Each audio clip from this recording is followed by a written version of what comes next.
Praise the lord. ప్రభువైన యేసుక్రీస్తు నామంలో ఈ రైజింగ్ వారియర్స్ అనే ప్రోగ్రాంకి మిమ్మల్ని ప్రేమపూర్వకంగా ఆహ్వానిస్తున్నాం. ఈ ప్రోగ్రాం ద్వారా మీరు ఎంతగానో ఆశీర్వదించబడుతున్నారని మేము నమ్ముతున్నాం. స్త్రీలపైన మనకు అనేకమైన బాధ్యతలు ఉన్నాయి. ఆ బాధ్యతలను మనం ఖచ్చితంగా నిర్వర్తించాలి. అయితే ఆ బాధ్యతలు నిర్వర్తించడమే కాదు, కానీ దేవుని రాజ్యంలో కూడా మనం పని చేయాలని దేవుడు ఇష్టపడుతున్నాడు. పరిశుద్ధ గ్రంథంలో మనం చూసినట్లయితే ఒక స్త్రీ ఉంది. ఆమె భార్యగా గృహధర్మాన్ని నిర్వర్తిస్తూ అలాగే దేవుని రాజ్యంలో కూడా పనిచేసింది. 2వ రాజుల గ్రంథం 22వ అధ్యాయం 4 నుంచి 20 వరకు చూసినట్లయితే అక్కడ వస్త్రశాలకు అధిపతి అయిన షల్లూము యొక్క భార్య, ఆమె పేరే హుల్దా. ఆమె ఒక ప్రవక్త్రి. ఆమె ఉన్న పరిస్థితుల్లో దేశం భయంకరమైన పాపంతో నిండుకుంది. ఆ టైంలో యోవాష్ అనే రాజు ఆ దేశాన్ని పరిపాలిస్తున్నాడు. అయితే ఆ రాజు తన కొరకు, తన ప్రజల కొరకు, అలాగే తన యూదా వారి కొరకు దేవుడు ఏమనుకుంటున్నాడో అని ఒక 5 వ్యక్తులను ఆ స్త్రీ దగ్గరికి పంపిస్తాడు. హుల్దా అనే ఆమె దగ్గరకు పంపిస్తాడు. దేవుడు ఏమనుకుంటున్నాడో కనుక్కొని రమ్మని. ఆమెను పిలవలేదు, కానీ మనుషులే ఆమె దగ్గరికి వెళ్తారు. అయితే ఆ 5 వెళ్ళి దేవుడు ఏమనుకుంటున్నాడని అడిగినప్పుడు ఆమె ఆలస్యం చేయకుండా వెంటనే దేవుడు ఏమనుకుంటున్నాడో చెప్పడం జరుగుతుంది. అక్కడ పరిశుద్ధ గ్రంథంలో మనం చదివినట్లయితే తెలుస్తుంది. అయితే భయపడలేదు. రాజు కదా, ఏం చేస్తాడు, ఏమీ భయపడకుండా దేవుడు ఏం చెప్పాడో అది వెంటనే వారికి తెలియచేయడం జరుగుతుంది. ఎందుకు ఇలా ఆమె యొక్క జీవితంలో దేవుడికి ఆమె సమర్పించుకునే జీవితాన్ని బట్టి, దేవునితో ఆమెకున్న సంబంధాన్ని బట్టి ఆమె దేవుని రాజ్యంలో వాడబడింది ఒక ప్రవక్తిగా. ఈరోజు మన పరిస్థితులు కూడా, మన దేశ పరిస్థితులు ఏంటి, మనం ఉంటున్న పరిస్థితులు కూడా అంత భయంకరంగా ఉన్నాయి. ఈరోజు మనల్ని కూడా దేవుడు అలా వాడుకోవాలని ఇష్టపడుతున్నాడు. మనం కూడా అలా వాడబడాలి అంటే ఖచ్చితంగా దేవునితో మనం సహవాసం చేయాలి. మన జీవితాన్ని దేవునికి సమర్పించుకోవాలి. అలానే మన కుటుంబాన్ని నిర్లక్ష్యం చేయమని కాదు, కానీ కుటుంబ ధర్మాన్ని పాటిస్తూ కుటుంబంలో మనం బాధ్యతలన్నీ నిర్వర్తిస్తూ దేవుని రాజ్యంలో కూడా పనిచేయాలని దేవుడు ఇష్టపడుతున్నాడు. అందుకే ఈ రైజింగ్ వారియర్స్ అనే ప్రోగ్రాంను పెట్టి దాని ద్వారా మనల్ని దేవుడు బలపరుస్తున్నాడు. మనందరం అలా బలపడాలని దేవుడు కోరుకుంటున్నాడు. కాబట్టి చాలా శ్రద్ధగా ఎవరైతే మీ గృహాల్లో కూర్చున్నారో వారందరూ ఈ యొక్క స్తుతి ఆరాధనలోను, అలాగే పాస్టర్ గారి ద్వారా దేవుడు మాట్లాడుతున్న ఆ మాటలను చాలా శ్రద్ధగా విని మన ఆత్మలో బలపడాలని కోరుకుంటూ దేవుడు ఈ మాటలు దీవించును. మనందరం కళ్ళు మూసుకున్నట్లయితే, తలలు ఉంచినట్లయితే మనందరం కూడా ప్రార్థన చేసుకుందాం. పరిశుద్ధమైన మా తండ్రి, మహా గొప్ప దేవా, మీ పరిశుద్ధమైన పాదాలకు వందనాలు చెల్లిస్తున్నాం ప్రభా. ఈ సమయంలో ప్రభా మేము ఈ రైజింగ్ వారియర్స్ అనే ప్రోగ్రాం ద్వారా అయా ఒక్కొక్కరి గృహాలకు వెళ్తుండగా ప్రభా, అయా మమ్మల్ని వారందరినీ కూడా ఒకసారి దర్శించండి దేవా. నీకు స్తోత్రాలు దేవా. ఇక్కడ మేము స్తుతిస్తుండగా, ఆరాధిస్తుండగా నీ బలమైన సన్నిధితో ప్రభా ఈ ప్రాంతాన్ని నింపండి. అలాగే ఎవరైతే గృహాల్లో వాళ్ళు చూస్తున్నారో ప్రభా, వారి గృహాలను కూడా నీ బలమైన సన్నిధితో నింపమని అడుగుచున్నాం తండ్రి. నీకు వందనాలు అయ్యా. పాస్టర్ గారు ప్రభా నీ మాటలు చెప్తుండగా యెషయా గ్రంథం 51:16 ప్రకారము ఆ బిడ్డ నోటిలో మీ మాటలు ఉంచండి, మీ చేత్తో ఆమెను కప్పండి ప్రభా. ముందు వెనుక మీరు ఆవరించి ఉండండి ప్రభా. నీ బలమైన హస్తం ఆ బిడ్డ మీద ఉంచి ప్రభా అయ్యా మాకు కావాల్సిన మాటలను మీరు పరిశుద్ధాత్మదేవ మీరే మాట్లాడమని అడుగుచున్నాను తండ్రి. నీకు వందనాలు ప్రభా. ఈ యొక్క ప్రోగ్రాం ద్వారా ప్రభా, ఈ వాక్యము ద్వారా మేమందరము నాయన ఆత్మలో బలపడి ప్రభా నీ రాజ్యంలో బలమైన పాత్రలుగా మమ్మల్ని అందరినీ వాడుకోమని, ఈ యొక్క కార్యక్రమం అంతా ఆది నుండి అంతం వరకు కూడా నీ షకీనా మహిమతో నడిపించమని మా ప్రభును రక్షకుడైన యేసయ్య పరిశుద్ధ నామంలో ప్రార్థించి పొంది నాము తండ్రి. Amen, amen.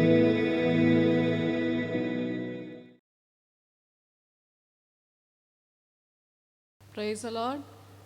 యేసుక్రీస్తు నామంలో మిమ్మల్ని అందరి ఆహ్వానిస్తున్నాము. మీరందరూ బాగున్నారని నమ్ముచున్నాము. దేవుడిచ్చిన ఈ గొప్ప అవకాశాన్ని బట్టి దేవుని నామానికి మహిమ కలుగును గాక. స్త్రీలారా మీరందరూ సిద్ధపడి ఈ కూడికకు సిద్ధపడి వచ్చున్నారని దేవుని నామానికి మహిమ కలుగును గాక.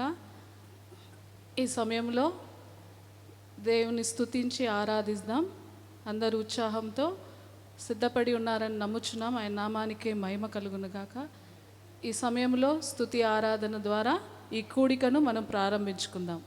అందరూ చప్పట్లు కొట్టి ఉత్సాహంతో దేవుని నామాన్ని స్తుతిద్దాం ఈ సమయంలో. ఆమేన్.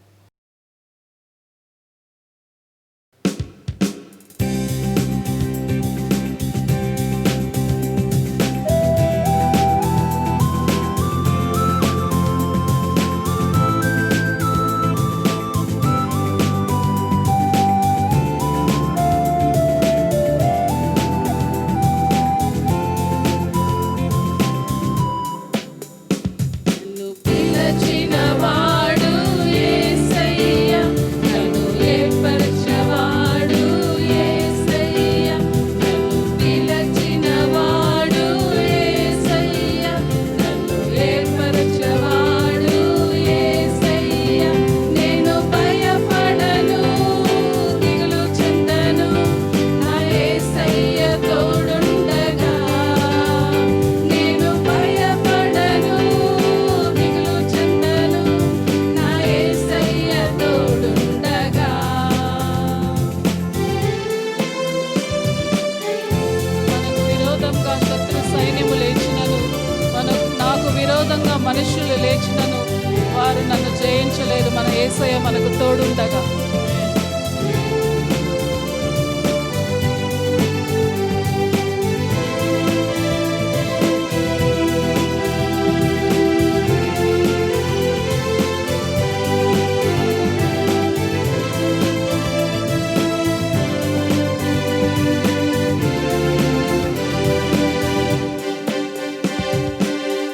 నాకు విరోధముగా శత్రు సైన్యము లేచినను, నాకు విరోధముగా మనుషులు లేచినను,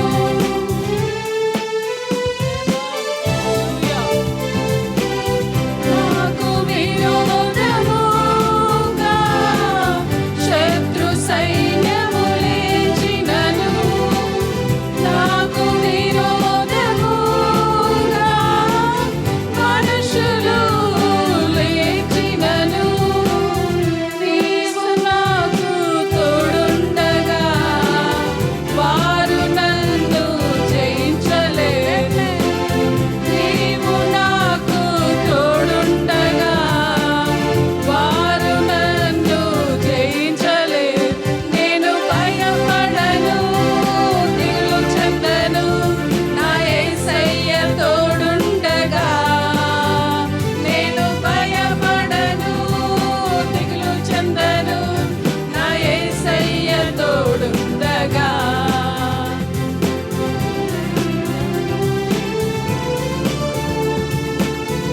పర్వతములు నా మార్గంలో నాకు ఎదురొచ్చినను, కొండలాంటి సమస్యలు నాకు ఎదురు నిలిచినను, నీ సహాయంతోనే నేను యేసయ్య అనే సహాయంతోనే వాటిని జయించెదను. నేను భయపడను, దిగులు చెందను.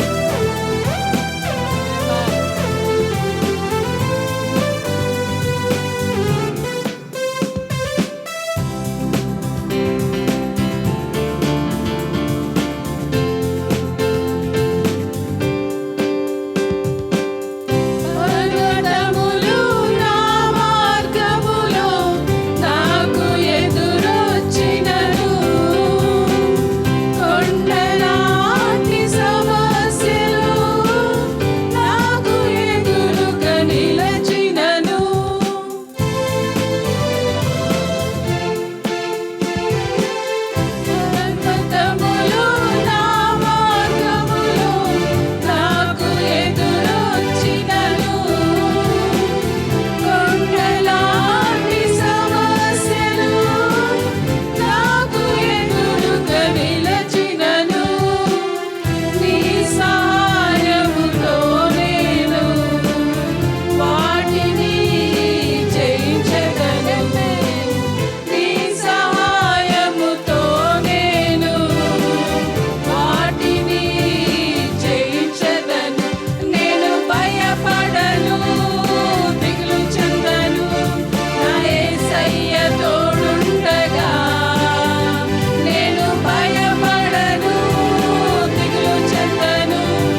మహిమ నీకే, ఘనత నీకే అనే పాటను పాడి దేవుని నామాన్ని స్తుతిస్తాం ఈ సమయంలో.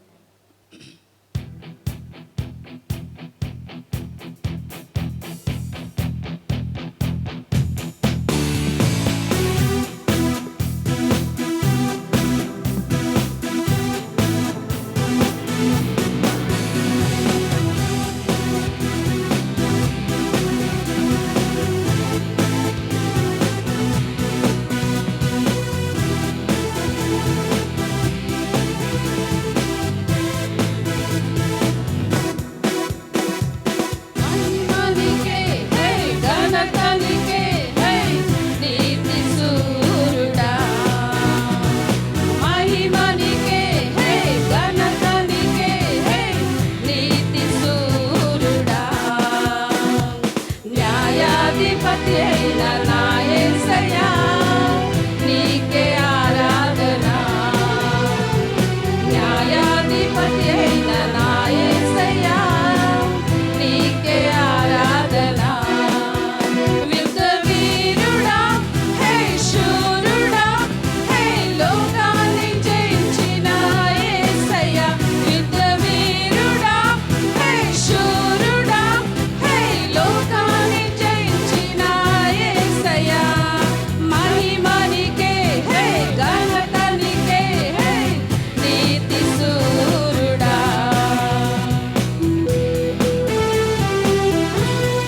మార్గమే తెలియని అబ్రహాము అనేకులకు తండ్రిగా చేసిన మన దేవుడు, నెట్టివేయబడిన యోసేపును అధిపతిగా హెచ్చించిన మన దేవుడు, ఈ సమయంలో నీ జీవితంలో మార్గమే లేని నీ జీవితంలో ఆ దేవుడు మనల్ని పైకి లేపి అనేకులకు ఆశీర్వాదకరముగా మనల్ని నిలబెట్టే దేవుడనై ఉన్నాడు.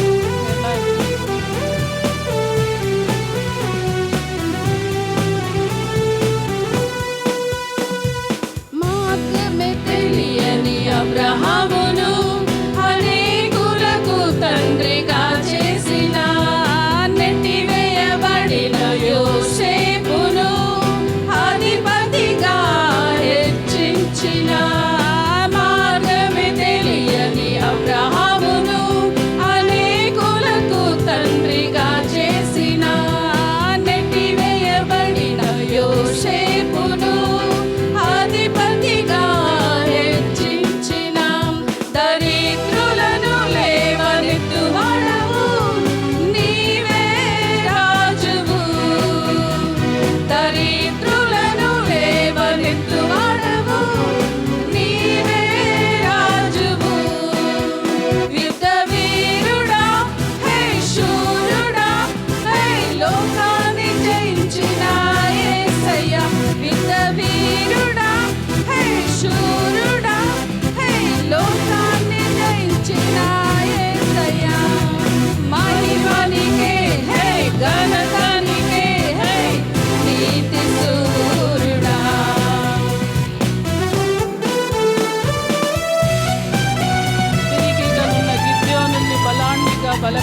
కొరకు దేవుని నామాన్ని స్తుతించున్నాము.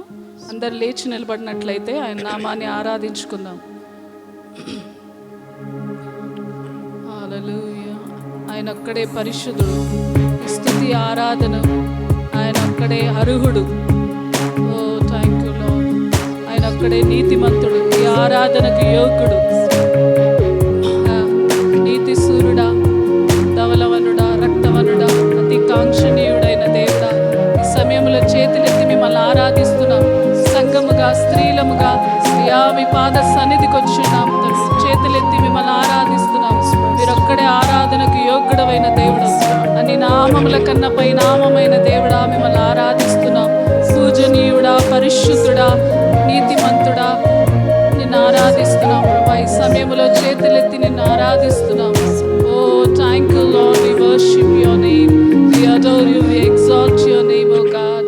Thank you Jesus. Hallelujah. Oh we worship you God. Hallelujah. Thank you master. Thank you Lord. నా జీవిత కాలమంతా నిన్ను నేను ఆరాధింతును. నా కాయువు ఉన్నంత వరకు నిన్ను నేను సేవింతును. నా జీవిత కాలమంతా నిన్ను నేను ఆరాధింతును. నా కాయువు ఉన్నంత వరకు నిన్ను నేను సేవింతును. ఆమేన్. హల్లెలూయా. ఆమేన్. హల్లెలూయా. ఆమేన్. హల్లెలూయా.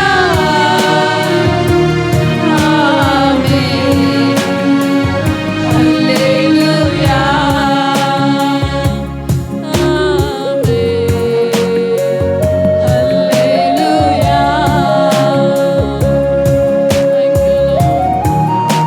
అమ్మా, ఈ సమయంలో మనుషుల వైపును చూస్తున్నావేమో, మనుషులు నిన్ను చేయి విడిచిపెట్టి ఉండొచ్చు. ఈ సమస్య సమయంలో దేవుడే నీ వెంట నడిచి ఉన్నాడు. ఓ ఆయన నామానికి మహిమ కలుగునుగాక. Thank you lord. నీ పరిస్థితుల గుండా అనేకమైన వ్యాధి బాధలో, అనేకమైన కష్టంలో నువ్వు వెళ్ళిండొచ్చు. అలాంటి సమయంలో దేవుడే నిన్ను నడిపించున్నాడు, చేయి పట్టి నిన్ను నడిపించున్నాడు. Oh thank you Lord, we worship your name. Hallelujah Lord. Amen. మనుషులు నన్ను విడగా నా చేయి పట్టి నడిపితివే. మనుషులు నన్ను విడగా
చేస్తున్నాడు. ఆమేన్. హల్లెలూయా, హల్లెలూయా. జీవమును కోరుకోండి అని ఈ సంవత్సరం వాగ్దానము దేవుడు చేసిన ప్రకారం ద్వితీయోపదేశకాండం 30:20 ప్రకారంగా మీరు జీవమును కోరుకోమన్నారు. ఓ థ్యాంక్ యూ లార్డ్. రీతిగా మమ్మల్ని జీవింపజేసిన గొప్ప రాజా, ఈ సమయంలో నిన్ను ఆరాధిస్తున్నాం ప్రభువా. ఓ వి వర్షిప్ యు లార్డ్. యెహోవాయే నీ ప్రాణమునకు నీ దీర్ఘాయుష్నకు జీవమై ఉన్నారన్నారు. Thank you Lord. నా వ్యాధి సమయంలో మీరు మాకు జీవాన్ని దయచేసి బ్రతికించిన విధానం బట్టి మీ కృతజ్ఞతలు. Thank you master. Hallelujah.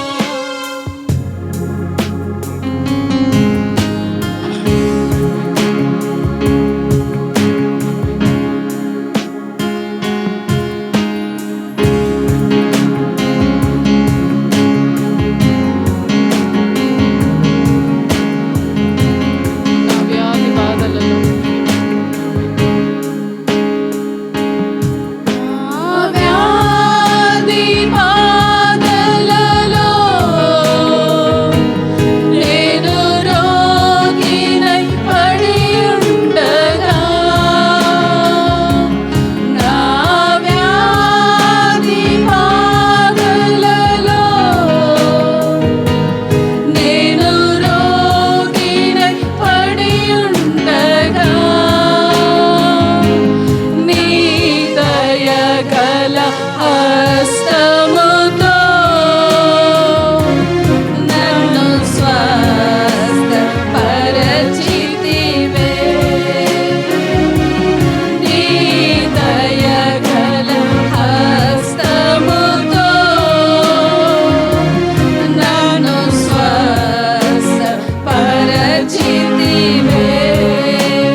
Praise the lord. దేవుని నామానికి మహిమ కలుగును గాక. మరొకసారి మేమందరినీ ఈ యొక్క ఉమెన్స్ వారియర్ దాని గురించి అలాగే దాని కొరకు మిమ్మల్ని ప్రతి ఒక్కరిని ఆహ్వానిస్తున్నాం. మీరంతా బాగున్నారని నేను నమ్ముచున్నాను. ఈ యొక్క ఉమెన్స్ ఎలాగైతే ఈ చివరి రోజులో దేవుడు వారిని వాడుకుంటాడని, అలాగే మనం ఎలాగ ఉండాలని, ఈ లోకంలో మనము ఎలాగ జీవించాలని మీరు దాన్ని నేర్చుకుంటున్నారు. మీరు గొప్ప యుద్ధ వీరులుగా మీరు మారాలనేది దేవుని యొక్క ఉద్దేశము, దేవుని చిత్తము. మనం చూసినట్లయితే ఎఫెసీయులకు రాసిన పత్రిక 6వ అధ్యాయం 10వ వచనంలో మనం చూసినట్లయితే, తుదకు ప్రభు యొక్క మహాశక్తిని బట్టి ఆయన యందు బలవంతులై ఉండుడి. మనం ఎలాగ ఉండాలంట, ఒక యుద్ధ వీరులు బలవంతులుగా మనం ఉండాలని, అలాగే మీరు అపవాది తంత్రములను ఎదురించుటకు శక్తివంతుడగినట్లు దేవుడిచ్చు సర్వాంగ కవచమును మనము ధరించుకోవాలని దేవుని వాక్యము సెలవిస్తుంది. ఒక యుద్ధానికి వెళ్ళాలంటే ఒక సైనికుడు వస్త్రాన్ని ధరించుకునే వెళ్ళాలి. అలాగే నీ యొక్క కుటుంబ పరిస్థితిలో, అలాగే నీ వ్యక్తిగత జీవితంలో నీకు వస్తున్న ప్రతి ఒక్క పరిస్థితిలో కూడా ఆత్మీయమైన కవచమును మీరు ధరించుకోవాలి. బలవంతులుగా అపవాది తంత్రం ఏదైతే ఉందో దాన్ని గమనించడానికి మీరు దాన్ని నేర్చుకోవాలి. అందుకే ఇక్కడ అంటుంది, మనము పోరాడినది శరీరులతో కాదు కానీ ప్రధానులతో, అధికారులతో, ప్రస్తుత అంధకార సంబంధులకు లోకనాథులతో, ఆకాశ మండలంలో ఉన్న దురాత్మ సమూహములతో మనం పోరాడుచున్నాం. ఏ ఒక మనుషుల ద్వారా మనము పోరాడుట లేదు కానీ దురాత్మలు ప్రేరేపిస్తున్న కార్యములు అన్నిటినీ దాన్ని మనం గుర్తెరిగి మనం దాని అన్నిటిని ఎదురించాలంటే సర్వాంగ కవచమును, ఆత్మీయ కవచమును, ప్రార్థన అనే కవచమును, ఉపవాసం అనే కవచమును మనము ధరించుకొని యుద్ధ వీరులుగా మనం నిలబడాలి. అపవాది గర్జించు సింహము వలె ఎవరిని మింగాలని ఎదురు చూస్తూ ఉంది. మనం చివరి రోజులు మనం ఉన్నాము. మనము యుద్ధ వీరులుగా ప్రతి ఒక్కరి జీవితంలో ఏదైతే యుద్ధాలు వస్తాయో, నీ జీవితంలో ఏదైతే పోరాటములు అది వస్తున్నాయో దాని అన్నిటికీ నువ్వు నిలబడడానికి శక్తి నీకు కావాలి, బలము నీకు కావాలి, దేవుని యొక్క ఆత్మ నీకు కావాలి. అప్పుడే ఈ లోకంలో నువ్వు జయించగలవు. అందుకే మనము వారియర్గా ఉండాలని దేవుని చిత్తము. మీరు దీన్ని నేర్చుకుంటున్నారని నేను నమ్ముతున్నాను. గొప్ప యుద్ధ వీరులుగా మారాలి. అట్టి కార్యము దేవుడు మీ జీవితంలో చేయాలనే ఉద్దేశంతోనే మనము ఈ యొక్క ఉమెన్స్ వారియర్ని మనము లేపుతున్నాం. ప్రతి ఒక్కరు కుటుంబంలో అలాగే లేవాలని దేవుని ఉద్దేశం. మీరందరూ బాగున్నారని నేను నమ్ముతున్నాను. అలాగే ఈ సమయంలో మనం ఈ కూడికను ప్రార్థన ద్వారా ప్రారంభించుకుందాం. అందరూ తలలు వంచినట్లయితే ఈ సమయంలో మనము దేవుని సన్నిధానంలో ప్రార్థించి కూడికను మనం ప్రారంభించుకుందాం. పరిశుద్ధమైన తండ్రి, మహా గొప్ప దేవా, నీకు స్తోత్రములు చెల్లించుకుంటున్నాము తండ్రి.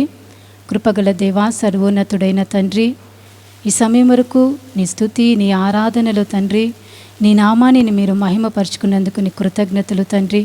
నీ గొప్ప సన్నిధితో ప్రతి ఒక్కరిని దేవా మీరు తాకినందుకు నీకు కృతజ్ఞతలు. ఈ సమయంలో వాక్యము ద్వారా కూడా మీరు మాట్లాడండి తండ్రి. ఎందుకంటే వాక్యము రెండంచెల గల ఖడ్గమైనది అన్నావు తండ్రి. వాక్యము జీవాన్ని ఇస్తుంది అన్నావు రాజా. వాక్యమును మిమ్మల్ని సరిపరుస్తుంది అన్నావు తండ్రి. ఆ వాక్యము ద్వారా తండ్రి ప్రతి ఒక్క జీవితంలో మీరు కార్యమును చేయమని ప్రార్థిస్తున్నాం. ఈ సమయంలో తండ్రి నీ వాక్యము ద్వారా నీ బిడ్డలతో మీరు మాట్లాడండి తండ్రి. ఓ దేవా, ఈ సమయంలో నన్ను కూడా మీ చేతిలో సమర్పించుకుంటున్నాను తండ్రి. మీరే ఆధిపత్యమును వహించమని ప్రార్థిస్తున్నాను. నన్ను మీ చేతికి సమర్పించుకుంటున్నాను. నా నోట్లో నీ మాటలను ఉంచమని ప్రార్థిస్తున్నాను తండ్రి. నీ రక్తం చేత మమ్మల్ని కవర్ చేయండి. గొప్ప కార్యమును జరిగించమని తండ్రి మీకే స్తుతి ఘనత మహిమ ప్రభావములు చెల్లిస్తూ యేసు నామంలో ప్రార్థించి వేడి పొంది ఉన్నాను తండ్రి. ఆమేన్. ఆమేన్. దేవునామానికి మహిమ కలుగును గాక. ఈ సమయంలో మనం వాక్యాన్ని చూద్దాం. యోబు గ్రంథము 1వ అధ్యాయం 1-2 మనం చూసినట్లయితే, యోబు గ్రంథము 1వ అధ్యాయం 1-2 మనం చూసినట్లయితే అక్కడ మనం చూస్తున్నాము, యోబు ఒక మనుషుడు ఉంటాడు. అతడు యథార్థవంతుడను న్యాయవంతుడనై దేవుని యందు భయభక్తులు కలిగి చెడుతనమును విసర్జించినవాడు. ఇక్కడ యోబు కుటుంబాన్ని గురించి ఇక్కడ రాయబడి ఉంది. యోబు ఎలాంటి వాడంట? యోబు యథార్థవంతుడు, న్యాయవంతుడు.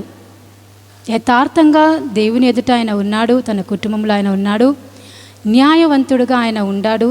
అలాగే దేవుని యందు భయభక్తి కలిగి చెడుతనమును విసర్జించినవాడు. అలాంటి కుటుంబము ఆ ఒక దేశంలో దేవుడు అక్కడ ఉంచినాడు ఆ కుటుంబాన్ని. 2వ అధ్యాయంలో మనం చూసినట్లయితే అతనికి 7 కుమారులను 3 కుమార్తెలను కలిగిరి.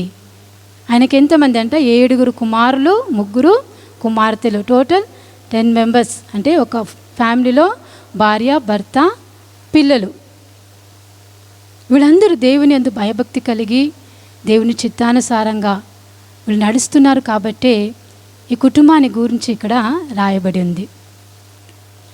అలాగే మనం చూసినట్లయితే అదే యోబు గ్రంథం 1:6 మనం చూసినట్లయితే 1:6 మనం చూసినట్లయితే అక్కడ చూసినట్లయితే దేవదూతలు యెహోవా సన్నిధిని నిలుచుటకై వచ్చిన దినం ఒకటి తటస్థించెను. ఆ దినమున అపవాది యగువాడు వారితో కలిసి వచ్చెను. చూడండి, దేవుని సన్నిధానంలోనికి దేవదూతలు అలాగే అపవాది కూడా అక్కడ ఉందని వాక్యం అక్కడ సెలవిస్తుంది. ఆ కుటుంబము సంతోషముతో నెమ్మదితో దేవుని యందు భయభక్తి కలిగి వంతుడుగా ఆ కుటుంబం ఉండి సమస్త విషయంలో ఆ కుటుంబము అలాగుండగా 6వ అధ్యాయంలో అక్కడ అంటుంది, దేవదూతలు అలాగే అపవాది అక్కడ కలిసి ఉన్నారని అక్కడ వాక్యము సెలవిస్తుంది. అలాగే 10వ అధ్యాయంలో మనం చూసినట్లయితే అదే వాక్యం 10వ అధ్యాయంలో మనం చూసినట్లయితే అక్కడ అంటుంది, నీవు అతని ఇంటి వారికిని అతనికి కలిగిన సమస్తముకును చుట్టూ కంచె వేసితివి కదా, నీవు అతనిని చేతి పనిని దీవించుట చేత అతని ఆస్తి దేశంలో బహుగా విస్తరించి ఉన్నది. ఇక్కడ అపవాది మనం దానికి ముందర మనం చూసినట్లయితే అక్కడ అంటుంది 6వ అధ్యాయం, అదే 6వ అధ్యాయంలో 7వ వచనంలో అంటుంది, 6వ అధ్యాయం 7వ వచనంలో అంటుంది, యెహోవా నువ్వు ఎక్కడ నుండి వచ్చితివని అడుగగా అపవాది భూమి మీద అటు ఇటు తిరుగులాడుచు అందులో సంచరించుచు వచ్చి తినని యెహోవాకు ఉత్తరం ఇచ్చెను. అందుకు యెహోవా, నీవు నా సేవకుడైన యోబు సంగతి ఆలోచించితివా? ఇక్కడ దేవుడే అంటున్నాడు, అక్కడ నీవు భూలోకంలో సంచరిస్తున్నావు అన్నావే, అక్కడ యోబు అనేవాడిని నీవు చూసినావా, ఆలోచించినవా వాని గురించి అని దేవుని వాక్యము అక్కడ సెలవిస్తుంది. అలాగే మనం చూసినట్లయితే అందుకు యెహోవా, నీవు నా సేవకుడైన యోబు సంగతి ఆలోచించితివా?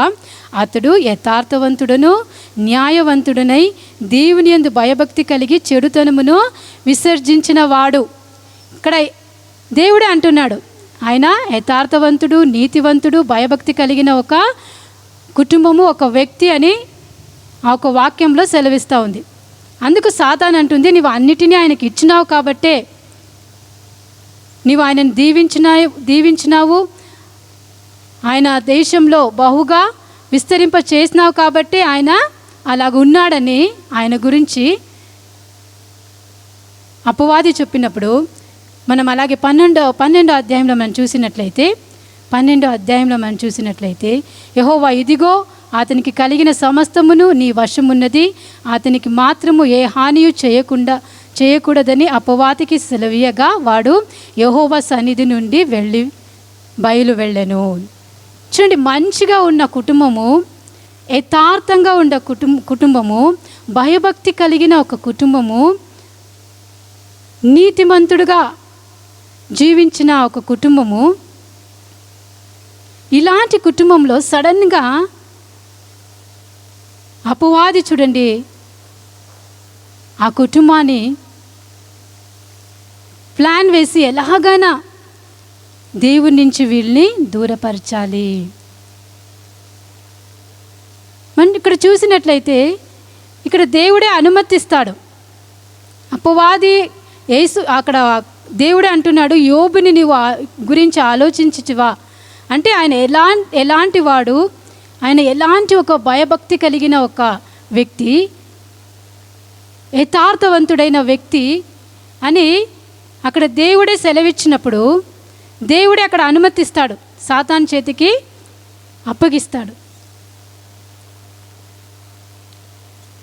నీవు సమస్తమును నీ వశమున్నది, అతనికి మాత్రము ఏ హానియు చేయకూడదు అని అపవాదికి సెలవీయగా ఇంకా అపవాది ఆయనను శోధించడానికి ప్రారంభించింది. 19వ అధ్యాయంలో మనం చూసినట్లయితే, అదే 1:19లో మనం చూసినట్లయితే, 1వ అధ్యాయం 19వ వచనంలో మనం చూసినట్లయితే చూడండి, 19లో గొప్ప సుడిగాలి అరణ్య మార్గముగా వచ్చి ఆ ఇంటి 4 మూలను కొట్టగా అది యవ్వనుల మీద పడినందున వారు చనిపోయిరి. దానిని నీకు తెలియజేయుటకు నేను ఒక్కడనే తప్పించుకొని వచ్చి ఉన్నాను. చూడండి, అక్కడ చూసినట్లయితే ఆయన ఒక్కడు పరిగెత్తుకొని వచ్చి యవ్వనుల మీద పడినందుగా నీ ఒక పిల్లలందరూ చనిపోయినారు. ఎంత బాగా చక్కగా ఉన్న కుటుంబము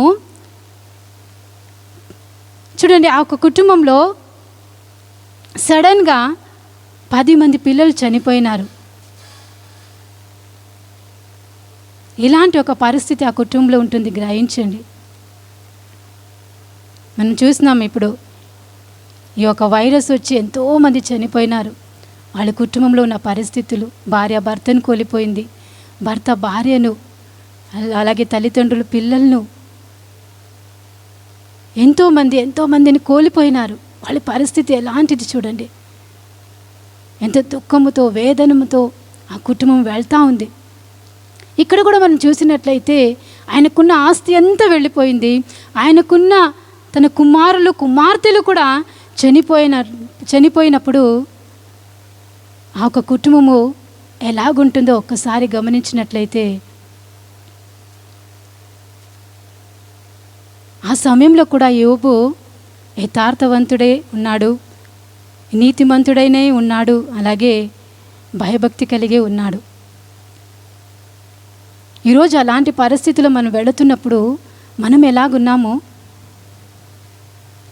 చూడండి. 2వ అధ్యాయంలో మనం చూసినట్లయితే, ఆ యోబు గ్రంథము 2వ అధ్యాయం 3-4లో మనం చూసినట్లయితే, యోబు గ్రంథము 2వ అధ్యాయము 3-4లో మనం చూసినట్లయితే, అందుకు యెహోవా నీవు నా సేవకుడైన యోబు సంగతి ఆలోచించితివా? అతడు యథార్థవంతుడను న్యాయవంతుడైన దేవుని యందు భయభక్తి కలిగి చెడుతనమును విసర్జించిన వాడు, భూమి మీద అతని కంటే వాడెవ్వడునూ లేడు. నిష్కారణముగా అతనిని పాడు చేయుటకు నీవు నన్ను ప్రేరేపించినను అతడు ఇంకను తన యథార్థతను వదలక నిలకడగా ఉన్నాడనగా. చూడండి, ఎంతో ఒక దేవుడు ఆయన గురించి సాక్ష్యం ఇస్తున్నాడు. ఇక్కడ ఏం చేసినా కూడా ఆయన యథార్థవంతుడనే నిలబడుతున్నాడని దేవుని వాక్యం ఇక్కడ సెలవిస్తుంది. అలాగే 4వ అధ్యాయంలో మనం చూసినట్లయితే అపవాది చర్మమును తన ప్రాణమును కాపాడుకొనుటకే తనకు కలిగినది యావత్తును నరుడిచ్చుట్టును కదా. నీవు అన్నీ ఇచ్చినావు, అన్నీ తీసుకున్నావు, కానీ ఆయనకు మంచి ఆరోగ్యము నేను ఇచ్చినావే, నీవు ఆరోగ్యమును ఇచ్చినావు, అందుకే ఆయన యథార్థవంతుడిగానే ఉన్నాడు అని దేవుని అక్కడ అపవాది సెలవిస్తూ ఉంది. కానీ తిరిగి దేవుడు అనుమతించినప్పుడు మనము 2వ అధ్యాయము 7లో మనం చూసినట్లయితే 2వ అధ్యాయము 7వ వచనంలో మనం చూసినట్లయితే 2వ అధ్యాయము 7వ వచనం, కాబట్టి అపవాది యెహోవా సన్నిధి నుండి వెళ్ళిపోయి అది అరికాలు మొదలుకొని నడినెత్తి వరకు బాధగల కరువులతో యోబును మొత్తెను. అపవాది ఏం చేసింది? ఆ ఒక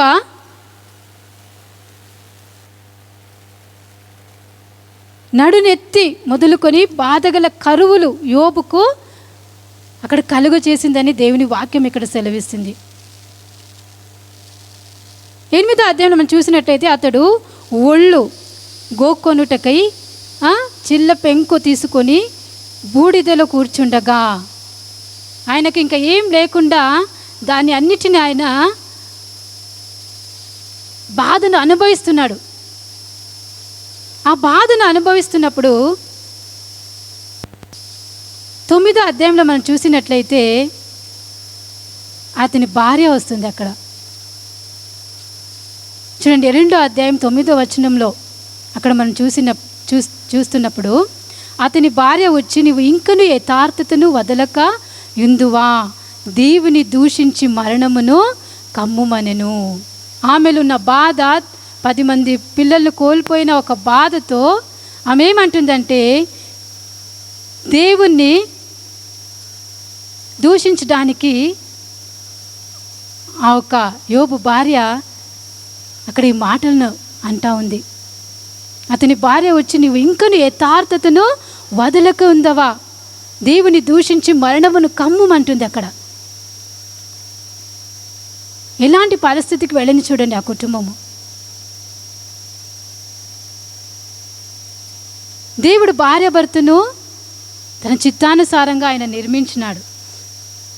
భార్య భర్తకు లోబడి ఉండాలని, అలాగే భార్యాభర్తలు సంతోషంగా ప్రతి ఒక్క విషయంలో కూడా ఒకరికొకరు ఆదరణ కలిగి ఉండాలని దేవుని చిత్తము. మనం చూసినట్లయితే భార్య నరునికి సహకారి కానీ అధికారి కాదు. అలాగే సహకారంలో సంతోషం ఉంది, సహకారంలో ఐక్యత కనిపిస్తుంది. ఇది ఆనందకరమైన జీవితానికి ఒక దారి తీస్తుంది. ఇది ఏ విషయంలో అయినా ఇద్దరు సంతోషంగా ఉండాలి, అలాగే ఐక్యత కలిగి ఉండాలి ఏ పరిస్థితిలో వెళ్ళినా. కానీ ఇక్కడ యోబు భార్య ఆయనను మాటల చేత దూషిస్తూ ఉంది. మూర్ఖంగా మాట్లాడుతూ ఉంది. ఆమె మూర్ఖంగా మాట్లాడుతూ ఉంది. ఆయనకు అండగా, అలాగే ఆదరణంగా, ఆనందకరముగా, అన్నిటిలో ఆయనతో భాగరాస్తురాలుగా ఉండాలని దేవుడు ఆయనను నిర్మిస్తే, మనము ఆ ఒక మ్యారేజ్ టైంలో ఒకరికొకరు దేవుని సన్నిధానంలో ప్రమాణం చేస్తాము. కష్టంలో, నష్టంలో, దుఃఖంలో, బాధలో, వ్యాధిలో, అన్నిటిలో. కానీ మంచిగా ఉన్న సమయం వరకు ఆమె కుటుంబంలో సంతోషంగా ఉంది. ఎప్పుడైతే ఇలాంటి పరిస్థితిలో తన కుటుంబం వెళుతూ ఉందో, తన భర్త వెళుతూ ఉన్నాడో, దాన్ని సహించలేక, ఇంకా యథార్థంగానే నువ్వు ఉన్నావా అని తన భర్తను ఆమె దూషిస్తూ ఉంది. అలాగే అంటుంది, దేవుని దూషించి నువ్వు చనిపో అని వాక్యం సెలవిస్తూ ఉంది. మన కుటుంబ పరిస్థితులు నువ్వు ఎలాగున్నావు?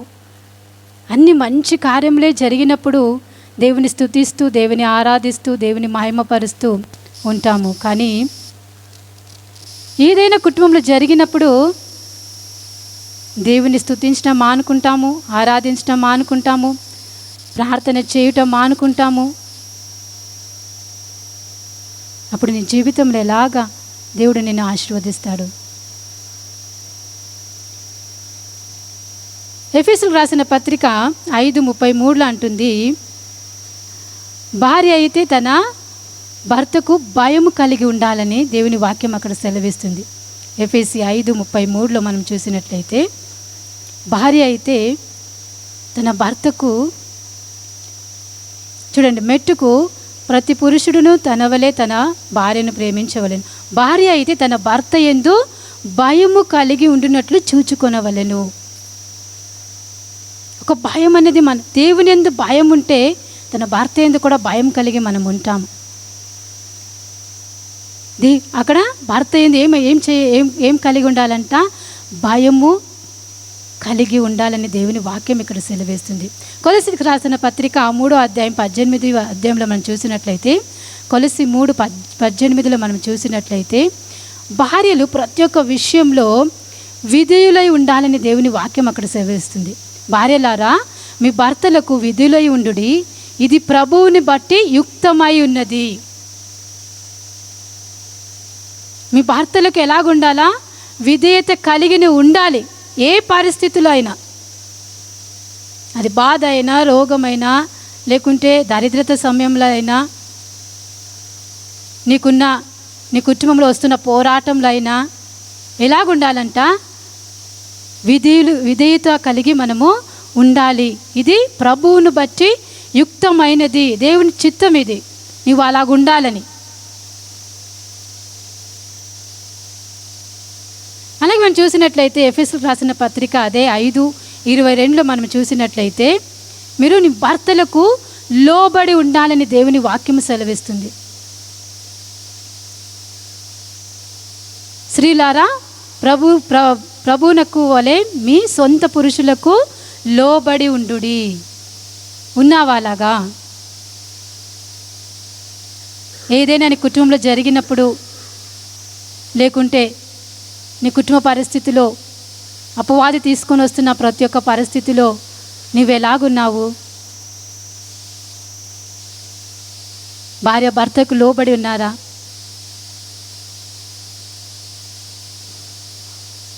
మనము లోబడి ఉండడానికి మనం నేర్చుకోవాలి.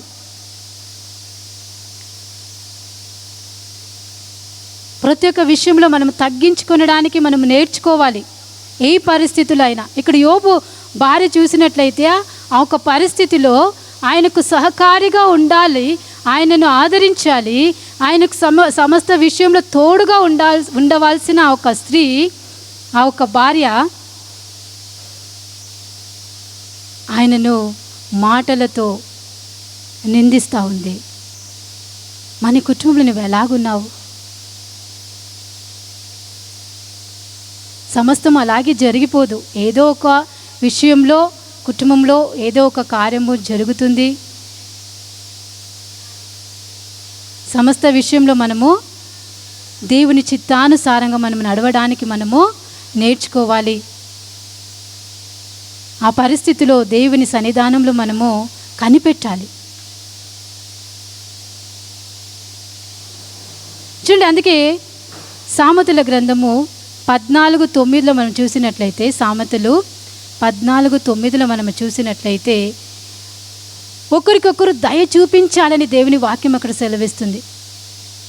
14:9 మనం చూసినట్లయితే ఒకరికొకరు ఏదైనా పరిస్థితిలో మనం ఉన్నప్పుడు, చూడు, యథార్థవంతులు ఒకరి యందు ఒకరు దయ చూపుదురు.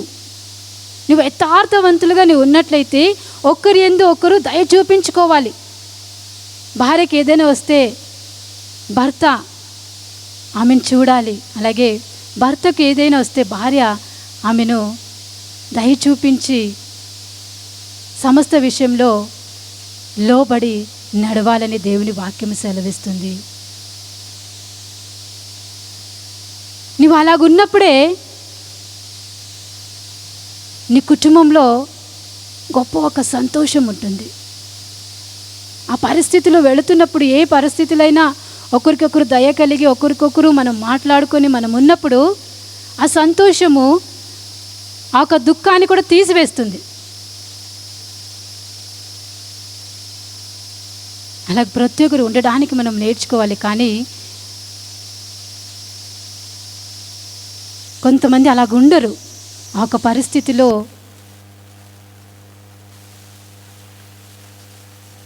ఏదైనా మన నోటిలో వచ్చే మాటలు అన్నిటినీ మనం మాట్లాడతాము. ఈరోజు నువ్వు జాగ్రత్త కలిగి ప్రతి ఒక్క విషయంలో దేవునికి లోబడడానికి నేర్చుకో. అప్పుడు నీ భర్తకు కూడా నువ్వు లోబడతావు.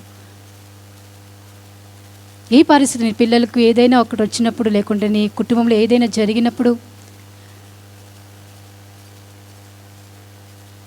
నీ యొక్క మాటలు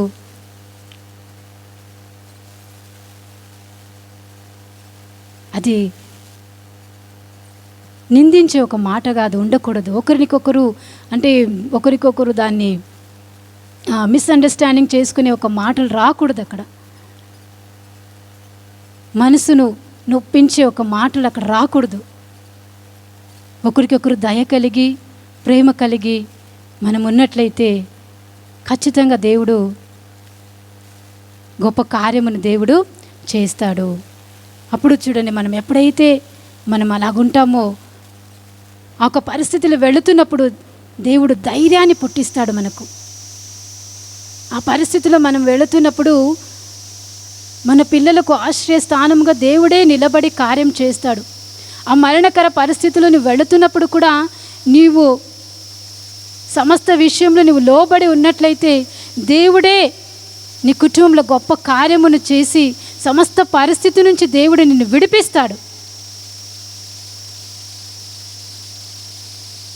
కానీ ఇక్కడ మనము యోబు గ్రంథంలో మనం చూసినట్లయితే తన భార్యనే భర్తను దేవుని దూషించమని వాక్యం ఇక్కడ సెలవిస్తూ ఉంది. ఆమె అంటుంది కదా, యథార్థతను వదలక ఉందవా, దేవుని దూషించి మరణమును కమ్ముమంటుంది. ఎలాగా ఆమెలో ఆ మాటలు వస్తాయి చూడండి. సమస్తాన్ని కోల్పోయింది, కానీ దేవుని పైన విశ్వాసం ఆమె ఉంచలేదు. కాబట్టే తన భర్త కూడా ఇలాంటి పరిస్థితిలో ఉన్నాడే అని దాని కొరకు ఆమె ప్రార్థించకుండా, దాని కొరకు దేవుని సన్నిధానంలో ఆమె అడగకుండా అక్కడ దేవుణ్ణి దూషించమని ఆమె మాట్లాడుతూ ఉంది. ఈరోజు నీవేం చేస్తున్నావు? దేవుని సన్నిధానంలో ఏ పరిస్థితులు నువ్వు వెళుతున్నా దేవుని సన్నిధానంలో దాన్ని అడగాలి. దేవుడు సమస్తాన్ని చేసే దేవుడు, ఆరోగ్యమునిచ్చే దేవుడు, బలమునిచ్చే దేవుడు, నీ కుటుంబంలో సమస్త కార్యమును చేయగల దేవుడు ఆయన ఒక్కడే. ఆయన సమస్తాన్ని చేస్తాడని నీవు గుర్తెరగాలి. అప్పుడు నీ జీవితము, నీ కుటుంబంలో ఒక భయంకరమైన పరిస్థితిలో వెళుతున్నప్పటికీ నువ్వు సంతోషంగా నువ్వు ఉంటావు. ఎందుకంటే నా దేవుడు ఎన్నిటికి విడువడు, ఎడబాయడని నువ్వు దాన్ని గ్రహిస్తావు. ఖచ్చితంగా నా దేవుడు నా కుటుంబాన్ని ఆయనే సంతోషంగా ఉంచగల దేవుడని నువ్వు గ్రహిస్తావు ఆ సమయంలో. అందుకే ప్రతి ఒక్క సమయంలో నీ కుటుంబంలో సమస్త విషయంలో నీ భర్తకు నువ్వు విధేయత కలిగి లోబడి సమస్త విషయంలో నువ్వు ప్రేమించి ఏ పరిస్థితుల్లో అయినా ఆయనకు సహకారిగా ఉండడానికి నువ్వు నేర్చుకోవాలి. చూడండి, ఒక భర్త త్రాగుతూ ఉన్నట్లయితే నీ యొక్క ప్రవర్తనను చూచి, నీవు దేవునిలో ఉన్న కార్యమును ఆయన చూచి, నీ యొక్క భయమును, నీ యొక్క దేవునిలో ఉన్న నీ యొక్క భక్తిని చూచి, దాని అన్నిటిని చూచి ఖచ్చితంగా ఆ త్రాగుల్లో ఉన్న ఆ ఒక భర్త ఖచ్చితంగా మారడానికి దేవుడు కార్యం చేస్తాడు. మన కుటుంబంలో మనం ఎలాగున్నాము? సమస్త విషయంలో నీవే నీ కుటుంబాన్ని నువ్వు కట్టుకున్నట్లయితే నీ కుటుంబము సంతోషంగా ఉంటుంది. నువ్వు నీ భర్తకు సమస్త విషయంలో నువ్వు లోబడాలని దేవుని వాక్యం ఇక్కడ సెలవిస్తుంది. అలాగే రెండోదిగా మనం చూసినట్లయితే చూడండి, అక్కడ అంటుంది, నీ యథార్థతను వదలక ఉందవా. యోబేమో యథార్థతలో ఆయన ఉన్నాడు, కానీ భార్య ఏమో దేవుని యందు యథార్థతను కోల్పోయింది. ఆమె యథార్థతను ఆమె కోల్పోయింది. మనం చూసినట్లయితే సామెతలు 14:2 మనం చూసినట్లయితే సామెతలు 14:2 మనం చూసినట్లయితే యథార్థముగా ప్రవర్తించువాడు యెహోవా యందు భయభక్తి గలవాడు, యెహోవా యందు భయభక్తి గలవాడు. యథార్థముగా ప్రవర్తించువాడు యెహోవా యందు భయభక్తి గలవాడు. చూడండి, ఈ కుటుంబము ఒక భయభక్తి కలిగిన ఒక కుటుంబము, దేవుని యందు నీతిమంతుడుగా ఉన్న ఒక కుటుంబము, యథార్థంగా ఉండే కుటుంబము.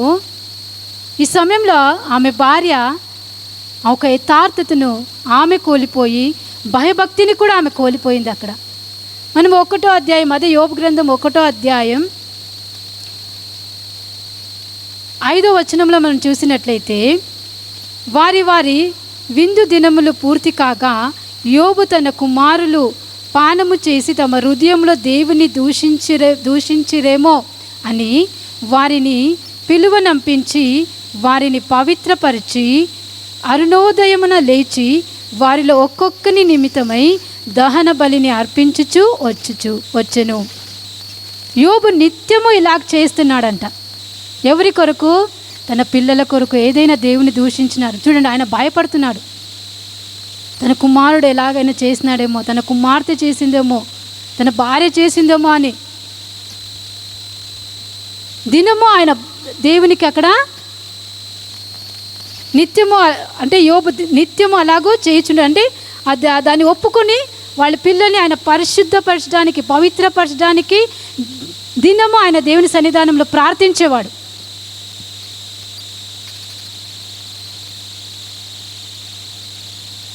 తన భార్య కూడా అలాగే ఉంటుందేమో కదా ఆ సమయంలో. తన పిల్లల కొరకు, తన కొరకు ప్రార్థించే ఒక స్త్రీ ఎప్పుడైతే శోధన సమయంలో వెళ్ళిందో ఆ యథార్థతను ఆమె కోల్పోయింది. ఆ భయభక్తిని, దేవునిలో ఉన్న భయభక్తిని ఆమె కోల్పోయింది. మరి ఈరోజు నువ్వు ఎలాగున్నావు? ఏ ఒక పరిస్థితిలో వెళ్ళినా దేవుని భయభక్తి కలిగి ఉండడానికి నేర్చుకో.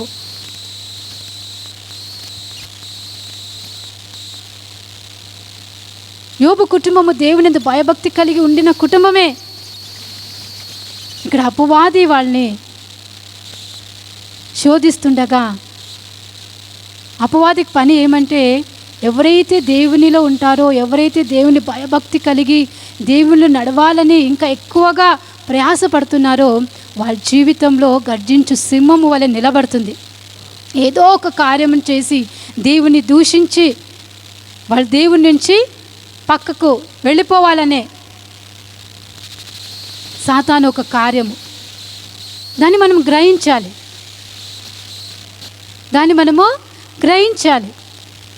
చూడండి, ఇక్కడ ఈమె గ్రహించకుండా తన ఒక దేవుని అందుండ ఒక భయమును, భక్తిని, యథార్థతను ఈమె కోల్పోయింది.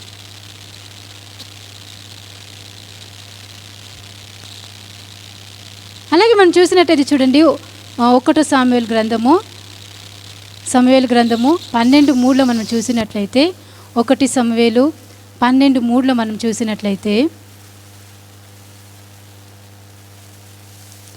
1 సమూయేలు 12:3 మనం చూసినట్లయితే అక్కడ అంటుంది, ఇదిగో నేనున్నాను, నేను ఎవని అయినను ఎద్దైనను తీసుకుంటున్నా, ఎవనికైనా అన్యాయము చేసి తినా, ఎవనినైనా బాధ పెట్టి తినా, న్యాయము నాకు అగపడకుండా ఎవని యొద్దైనను లంచము పుచ్చుకుంటున్నా, అలాగు చేసిన ఎడల యెహోవా సన్నిధిని ఆయన అభిషేకము చేయించిన వాని ఎదుటను వాడు నా మీద సాక్ష్యము పలకవలెను అని ఇక్కడ సమూయేలు అంటున్నాడు. మనం 1వ అధ్యాయము, ఆ 1వ అధ్యాయంలో మనం చూసినట్లయితే 1లో మనం చూసినట్లయితే 12:1 మనం చూసినట్లయితే, సమూయేలు 12వ అధ్యాయం 1వ వచనంలో మనం చూసినట్లయితే అక్కడ అంటుంది, అప్పుడు సమూయేలు ఇజ్రాయేలు అందరితో ఇట్లా నేను ఆలకించుడి, మీరు నాతో చెప్పిన మాటను అంగీకరించి మీ మీద ఒకరిని రాజునిగా నేను నియమించుచున్నాను. రాజు మీ కార్యములను జరిగించెను. నేను తల నెరిసిన ముసలివాడును, నా కుమారులు మీ మధ్య ఉన్నారు. బాల్యము నాటి నుండి నేటి వరకు నేను మీ కార్యములను జరిగించుచు వచ్చి తిని. ఎప్పుడైతే నేను ఇజ్రాయెల్ ప్రజలను న్యాయాధిపతిగా నేను ఉన్నానో అప్పటి వరకు నేను అన్ని కార్యం నేను జరిగిస్తూ ఉన్నాను. కానీ నేను ఏదైనా పొరపాటు నేను చేసినానా, నేను ఎవరికైనా బాధ పెట్టినానా, అన్యాయం చేసినానా, లంచము పుచ్చుకున్నానా, ఏదైనా చేసినట్లయితే నా గురించి నీవు చెప్పవలెను. చూడండి, ఆయన అక్కడ యథార్థంగా ఉన్నాడు. యథార్థంగా ఉన్నాడు కాబట్టి ఆయన ధైర్యంగా ఈ మాటలను అక్కడ అంటున్నాడు. యోసేఫ్ కూడా చూసినట్లయితే పోతిఫర్ ఇంటిలో ఆయన యథార్థవంతుడు, యథార్థంగా ఉన్నాడు. అందుకే దేవుడు ఆయనను ఆశీర్వదించినాడు. అందుకే దేవుడు ఆయనను గొప్ప ఒక అధిపతిగా దేవుడు ఆయనను చేసినాడు. నీ కుటుంబంలో నువ్వు ఎలాగున్నావు? యథార్థంగా ఉన్నావా? నీ భర్తకు నువ్వు యథార్థంగా ఉన్నావా? నీ పిల్లల ఎదుట నువ్వు యథార్థంగా ఉన్నావా? మొదటిగా నీ దేవుని ఎదుట నువ్వు యథార్థంగా ఉన్నావా? తల్లిదండ్రులకి యథార్థంగా ఉన్నావా? పిల్లలు తల్లిదండ్రులకి యథార్థంగా ఉన్నారా? యథార్థంగా ఉండడానికి మనం నేర్చుకోవాలి. ఏది జరిగినప్పటికీ యథార్థంగా మనం ఉన్నట్లయితే, మనము ఎప్పుడైతే అలాగ ఉంటామో, మనం భయభక్తి కలిగి ఉంటే ఖచ్చితంగా మనం యథార్థవంతంగా మనం ఉంటాం. ఆ భయభక్తిని మనం పోగొట్టుకున్నట్లయితే యథార్థతను కూడా మనము పోగొట్టుకుంటాము. నీ యొక్క చేస్తున్న జాబ్లో నువ్వు యథార్థంగా ఉన్నావా? నీ యొక్క అధికారి కింద నువ్వు పని చేస్తున్నప్పుడు నువ్వు యథార్థంగా ఉన్నావా? నీ యొక్క పాస్టర్స్కి యథార్థంగా ఉన్నావా? ఏదైనా నీకు పని అప్పగించినట్లయితే, లేకుంటే దేవుని కార్యం చేయడానికి ఏదైనా నీకు ఆ కార్యము నీ దగ్గర దేవుడు చెప్పినట్లయితే ఆ కార్యముని యథార్థంగా నువ్వు చేస్తున్నావా? ఎప్పుడైతే యథార్థంగా మనం ఉంటామో దేవుడు మనల్ని ఆశీర్వదిస్తాడు. అందుకే మొదటిగా మనం భయభక్తి కలిగి ఉంటే ఖచ్చితంగా యథార్థంగా ఉంటాం. దేవుని యందు భయభక్తి కలిగి నీ కుటుంబం ఉన్నట్లయితే సమస్త విషయంలో ఒకరికొకరు యథార్థంగా మీరు ఉంటారు కుటుంబంలో. ఇక్కడ యోబు భార్య తన యథార్థతను అక్కడ కోల్పోయింది. దేవుని యందు భయభక్తి కలిగి ఉండవలసిన ఒక స్త్రీ, ఆ ఒక భర్తకు సహకారిగా ఉండే ఒక స్త్రీ అక్కడ తన ఒక యథార్థతను ఆమె కోల్పోయింది. దేవుని యందు భయభక్తి కూడా కోల్పోయింది. ఈరోజు ఏ పరిస్థితిలో నువ్వు వెళుతున్నా నువ్వు దేవుని యందు భయభక్తి కలిగి యథార్థంగా ఉండడానికి నువ్వు నేర్చుకో. అందుకే వాక్యం అంటుంది, సామెతలు 11:3 అంటుంది, సామెతలు 11:3 అంటుంది, ఒకరికొకరు మనము త్రోవ చూపించుకోవాలి. యథార్థవంతులు ఒకరికొకరు త్రోవ చూపించుకుంటారు. నీ కుటుంబంలో ఏది జరిగినా ఒకరికొకరు మంచి త్రోవని మీరు చూపించేవారిగా ఉండాలి. సామెతలు 11:3 మనం చూసినట్లయితే ఒకరికొకరు తప్పిపోయినప్పుడు, లేకుంటే ఏ ఒక పరిస్థితిలో వెళుతున్నప్పుడు మీరు మంచి ఒక మార్గమును చూపించేవారిగా మీరు ఉండాలి. మంచి మార్గమును మీరు చూపించేవారిగా ఉండాలి. వాళ్ళని మంచి గైడ్ చేయాలి. ఎప్పుడైతే అలా చేస్తావో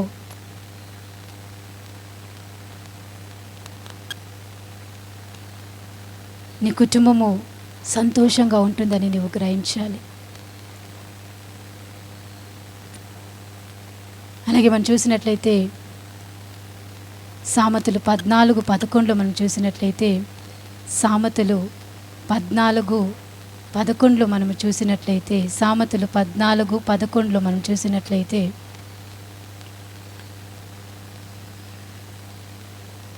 యథార్థవంతులకు గుడారము వర్ధిల్లును. యథార్థవంతుల గుడారం ఏమవుతుందంట? వర్ధిల్లుతుంది. నువ్వు యథార్థంగా దేవుని ఎదుట యథార్థంగా నువ్వు ఉన్నట్లయితే, నీ కుటుంబంలో నువ్వు యథార్థంగా నువ్వు ఉన్నట్లయితే, నీ కుటుంబం ఏమై ఉంటుంది? సమస్త విషయంలో వర్ధిల్లుతుందని దేవుని వాక్యం సెలవిస్తుంది. ఈ రోజులో పిల్లలు అలాగున్నారా? యథార్థంగా తల్లిదండ్రుల ఎదుట, తల్లిదండ్రులు దేవుని ఎదుట యథార్థంగా ఉన్నావా?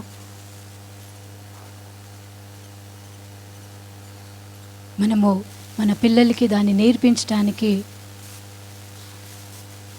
ప్రయాసపడాలి. ఎందుకంటే మన దేవుడు యథార్థవంతుడు. అక్కడ అంటుంది, కీర్తనలు 84:11 అంటుంది, యథార్థంగా మనం ఉన్నట్లయితే ఏ మేలు చేయక ఆయన మానడంట. 84:11 కీర్తనలు 84:11 అంటుంది, యథార్థంగా మనం ఉన్నట్లయితే ఆయన ఏ మేలు చేయక ఆయన మానడు. నీకు ఏదైతే మేలు చేయాలో దాన్ని అన్నిటినీ ఆయన చేస్తాడు.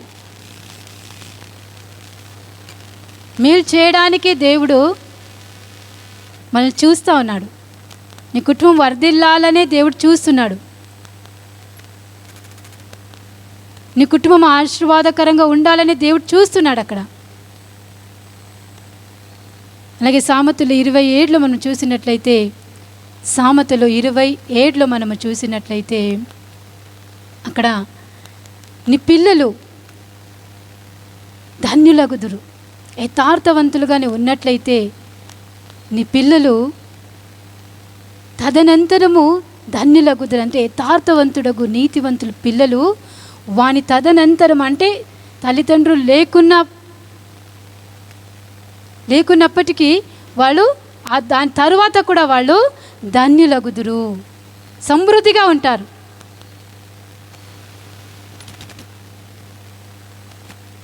అందుకే మనం యథార్థ కలిగి ఉండాలి. ఈరోజు నువ్వు దాని కొరకు ప్రయాసపడు. నీ కుటుంబం యథార్థంగా దేవుని ఎదుట ఉందా? దాన్ని చూడు ఒకసారి. నువ్వు యథార్థంగా ఉన్నావా? దేవుని యందు భయభక్తి కలిగి నువ్వు ఉన్నావా? నీ పిల్లలకు నువ్వు భయభక్తిని నేర్పిస్తున్నావా? చిన్నతనము నుంచే నీ యొక్క పిల్లలకు దేవుని యొక్క ప్రేమను నువ్వు నేర్పిస్తున్నావా? అలాగున్నట్లయితే నిజంగా నీ కుటుంబము వర్ధిల్లుతుంది. నీ కుటుంబము, నీ పిల్లలు ఆశీర్వాదకరంగా ఉంటారు.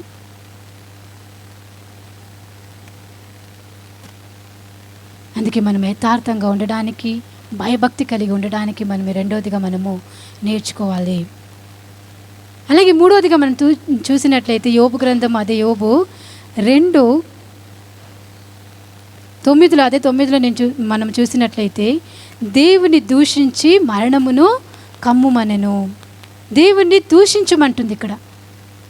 చూడండి ఆ మాటలు ఎలాగుంది. ఆమె మాటలు తన భర్తకు అంటుంది, దేవుని దూషించు. నీ మాటలు ఎలాగున్నాయి? నువ్వు దూషిస్తున్నావా, లేకుంటే నువ్వు ఆశీర్వదిస్తున్నావా నీ కుటుంబాన్ని? ఏం చేస్తున్నావు? అందుకే మనం చూసినట్లయితే సామెతలు 18:20-21లో మనం చూసినట్లయితే, సామెతలు 18:20-21లో మనం చూసినట్లయితే, జీవ మరణములు నాలుక వశము, దాని యందు ప్రీతిపడువారు దాని ఫలమును తిందురు. జీవ మరణము, జీవమును పెట్టి ఉన్నాను, మరణమును పెట్టి ఉన్నా. జీవ మరణము ఆ ఒక నాలుకలో ఉంది.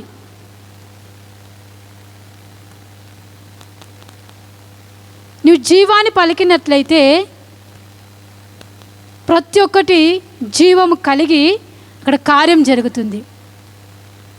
మరణమును నువ్వు పలికినట్లయితే అన్ని నీ జీవితంలో ఏ ఒక విజయం పొందకుండా ఆ ఒక కార్యంలో జరుగుతుంది. అలాగే ద్వితీయోపదేశకాండము 30:19 మనం చూసినట్లయితే, ద్వితీయోపదేశకాండము 30:19 మనం చూసినట్లయితే, ద్వితీయోపదేశకాండం 30:19 నేడు జీవమును మరణమును ఆశీర్వాదమును శాపమును నేను నీ ఎదుట ఉంచి భూమి ఆకాశములను మీ మీద సాక్షులుగా పిలుచుచున్నాను. ఇక్కడ అంటున్నాడు చూడండి దేవుడు, జీవమును మరణమును ఆశీర్వాదమును శాపమును. దేని పలుకుతున్నావు ఈరోజు నువ్వు నీ కుటుంబంలో? జీవాన్ని పలుకుతున్నావా, లేకుంటే మరణాన్ని పలుకుతున్నావా? ఆశీర్వాదమును పలుకుతున్నావా, శాపములు పలుకుతున్నావా? నా ప్రియ సంగమా, నువ్వు ఏది పలుకుతావో ఆ కార్యమే జరుగుతుంది.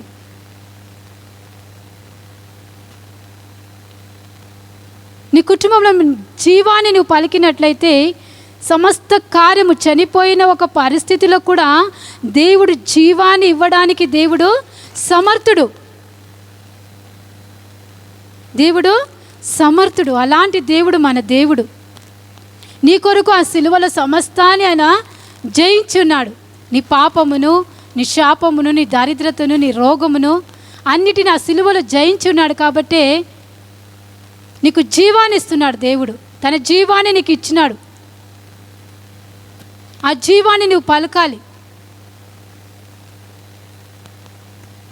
కానీ ఇక్కడ యోబు భార్య దూషణ మాటలు అక్కడ మాట్లాడుతూ ఉంది. ఈరోజు నీ మాటలు ఎలాగుంది?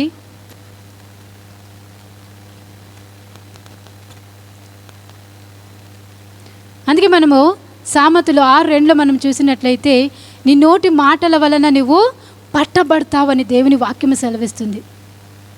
నీ నోటిలో ఏది నువ్వు మాట్లాడతావో అదే పట్టుకుంటుంది సాతాను. అందుకే యోబు భార్యను వాడుకునింది ఆ మాటల ద్వారా. ఆ మాటల ద్వారా సాతాను ఆమె నోటిని వాడుకునింది. నీ నోటి మాటల వలన నువ్వు చిక్కబడి ఉన్నావు. నీ నోటి మాట వలన నువ్వు పట్టబడి ఉన్నావు. చూడండి, నీ యొక్క మాటలు ఏదైతే నీ యొక్క నోరులో నువ్వు మాట్లాడతావో అదే కార్యం జరుగుతుంది. ఎందుకంటే నీవు దేవుని కుమార్తె. నీ యొక్క మాటలు చాలా జాగ్రత్తగా ఉండాలి.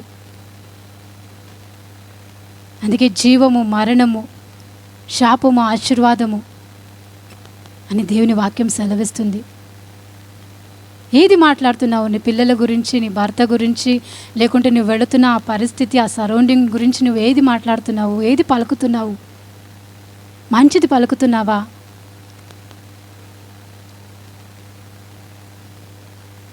నీ మాటలు చాలా జాగ్రత్తగా ఉండాలి. అందుకే వాక్యం అంటుంది, యాకోబు గ్రంథంలో అంటుంది, ఈ నోటి ద్వారానే మనము దేవుణ్ణి స్తుతిస్తాము. ఈ నోటి ద్వారానే ఇతరులను మనం ఏం చేస్తాము? శపిస్తాము. ఇతర మాటలు మన నోటిలో వస్తుంది.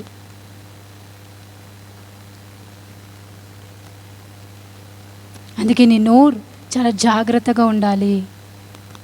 అందుకే అక్కడ చూడండి, మనము రోమిలకు రాసిన పత్రిక 8:5-7 వరకు మనం చూసినట్లయితే, రోమిలకు రాసిన పత్రిక 8వ అధ్యాయం 5-7 వరకు మనం చూసినట్లయితే, శరీరానుసారులు శరీర విషయం మీద మనసును ఉంచుతారు, ఆత్మానుసారులు ఆత్మ విషయం మీద మనసు ఉంచుతారు.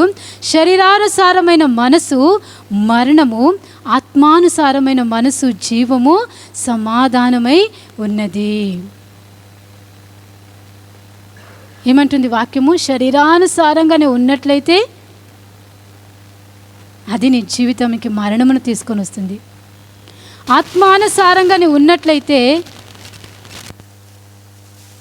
అది సమాధానము, జీవము అది కలిగిస్తుందని దేవుని వాక్యము సెలవిస్తుంది. నువ్వు శరీరానుసారంగా నడుస్తున్నావా, లేకుంటే ఆత్మానుసారంగా నడుస్తున్నావా? శరీరానుసారమైన మాటలు నువ్వు మాట్లాడుతున్నావా, ఆత్మానుసారమైన మాటలు నువ్వు మాట్లాడుతున్నావా? చూడండి, 7వ అధ్యాయంలో అంటుంది, అలాగే ఏలైనగా శరీరానుసారమైన మనసు దేవునికి విరోధమై ఉన్నది. నువ్వు శరీరానుసారంగా నువ్వు మాట్లాడినట్లయితే అది దేవునికి విరోధము. నువ్వు ఏది పలుకుతున్నావో దాన్ని జాగ్రత్తగా నువ్వు చూచుకో. దేవునికి విరోధమైన మాటలు నువ్వు పలుకుతున్నావా? నీ పిల్లల్ని మాట వినకపోతే,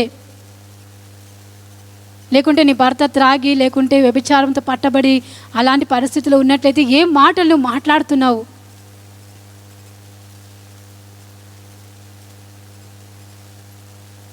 ఆ మాటలే వాళ్ళు పట్టబడుతుంది. సాతాను ఆ మాటలను తీసుకొని ఆ ఒక కుటుంబంలో అలాంటి కార్యమును చేయడానికి సాతాను అవకాశం తీసుకుంటుంది. అందుకే నీ ఒక మాటలు చాలా జాగ్రత్తగా ఉండాలి. చూడండి, మత్తయి సువార్త 15:19 మనం చూసినట్లయితే, మత్తయి సువార్త 15వ అధ్యాయము 19లో మనం చూసినట్లయితే, 15వ అధ్యాయం 19లో మనం చూసినట్లయితే, దురాలోచనలు, నరహత్యలు, వ్యభిచారములు, దొంగతనములు, అబద్ధ సాక్ష్యములు, దేవదూషణలు హృదయముల నుండియే వచ్చెను. ఎక్కడి నుంచి వస్తుందంట?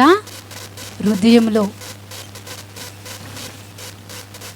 ఆ హృదయంలోనే అలాంటి ఆలోచనలు, అలాంటి ఒక కార్యము ఆ ఒక హృదయంలో జరుగుతూ ఉంటాయి.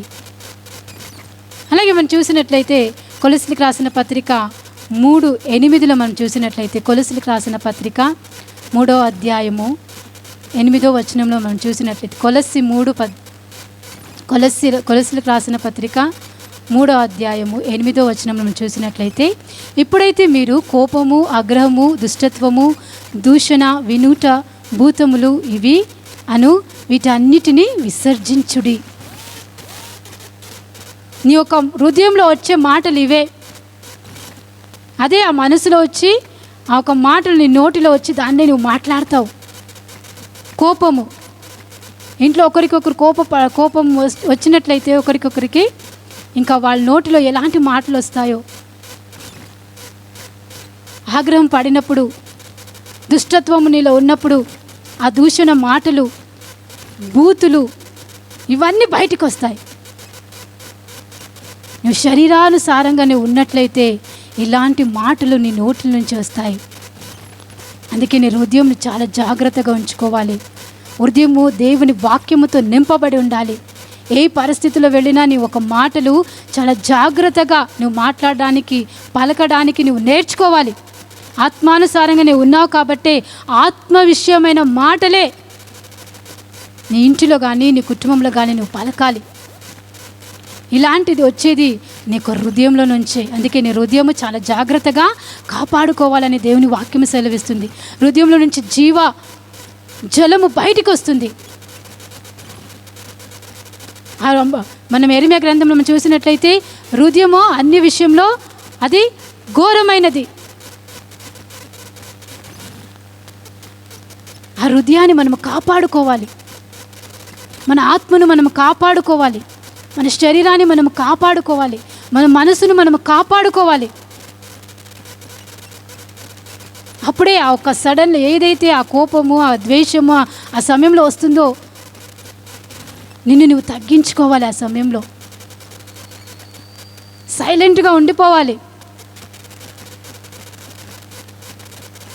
ప్రతి ఒక్క కుటుంబంలో జరుగుతుంది. భార్య భర్తల మధ్య జరుగుతుంది, పిల్లల మధ్య జరుగుతుంది. కానీ ఆ సమయంలో మనల్ని మనము తగ్గించుకోవాలి. మనల్ని మనము ఆ ఒక మాటలన్నీ ఆపు చేసుకొని దేవుని మాటలు మనం పలకడానికి మనం నేర్చుకోవాలి. నువ్వు ఆత్మానుసారంగా ఉన్నట్లయితే నీ కుటుంబానికి మీరు జీవాన్ని పలుకుతావు. నీ యొక్క హృదయంలో, అందుకే హృదయం నిండ దానిని బట్టి నోరు మాట్లాడును అని దేవుని వాక్యము సెలవిస్తుంది. హృదయంలో ఏది నింపుకున్నావు? దేవుని వాక్యమును నింపుకున్నావా, లేకుంటే లోకానుసారమైన మాటలు నింపుకున్నావా? అందుకే నీ మాటలు చాలా జాగ్రత్తగా ఉండాలి. నీ మాటలు, ఆ మాటల ద్వారానే నువ్వు పట్టబడతావు. 1 తిమోతికి రాసిన పత్రిక మనం చూసినట్లయితే, 1 తిమోతికి రాసిన పత్రిక 5:14 మనం చూసినట్లయితే, 1 తిమోతికి రాసిన పత్రిక 5:14 మనం చూసినట్లయితే, కాబట్టి యవ్వన స్త్రీలు వివాహము చేసుకొని పిల్లలను కనిన గృహ పరిపాలన జరిగించుచు నిందించుటకు విరోధికి అవకాశం నీయకుండా వలనని కోరుచున్నాను. చూడండి వాక్యం ఏమంటుంది? యవ్వన స్త్రీలు కానీ పిల్లలు కానీ ఎవరైనా కానీ వివాహం చేసుకున్న పిల్లలు, వివాహం చేసుకున్న భార్యలు, కుటుంబాన్ని నడిపిస్తున్న భార్యలు, కుటుంబంలో ఎవరున్నా ఒకరికొకరు నిందించుకునడానికి సాతానుకు అవకాశం ఇవ్వదని దేవుని వాక్యం సెలవిస్తుంది.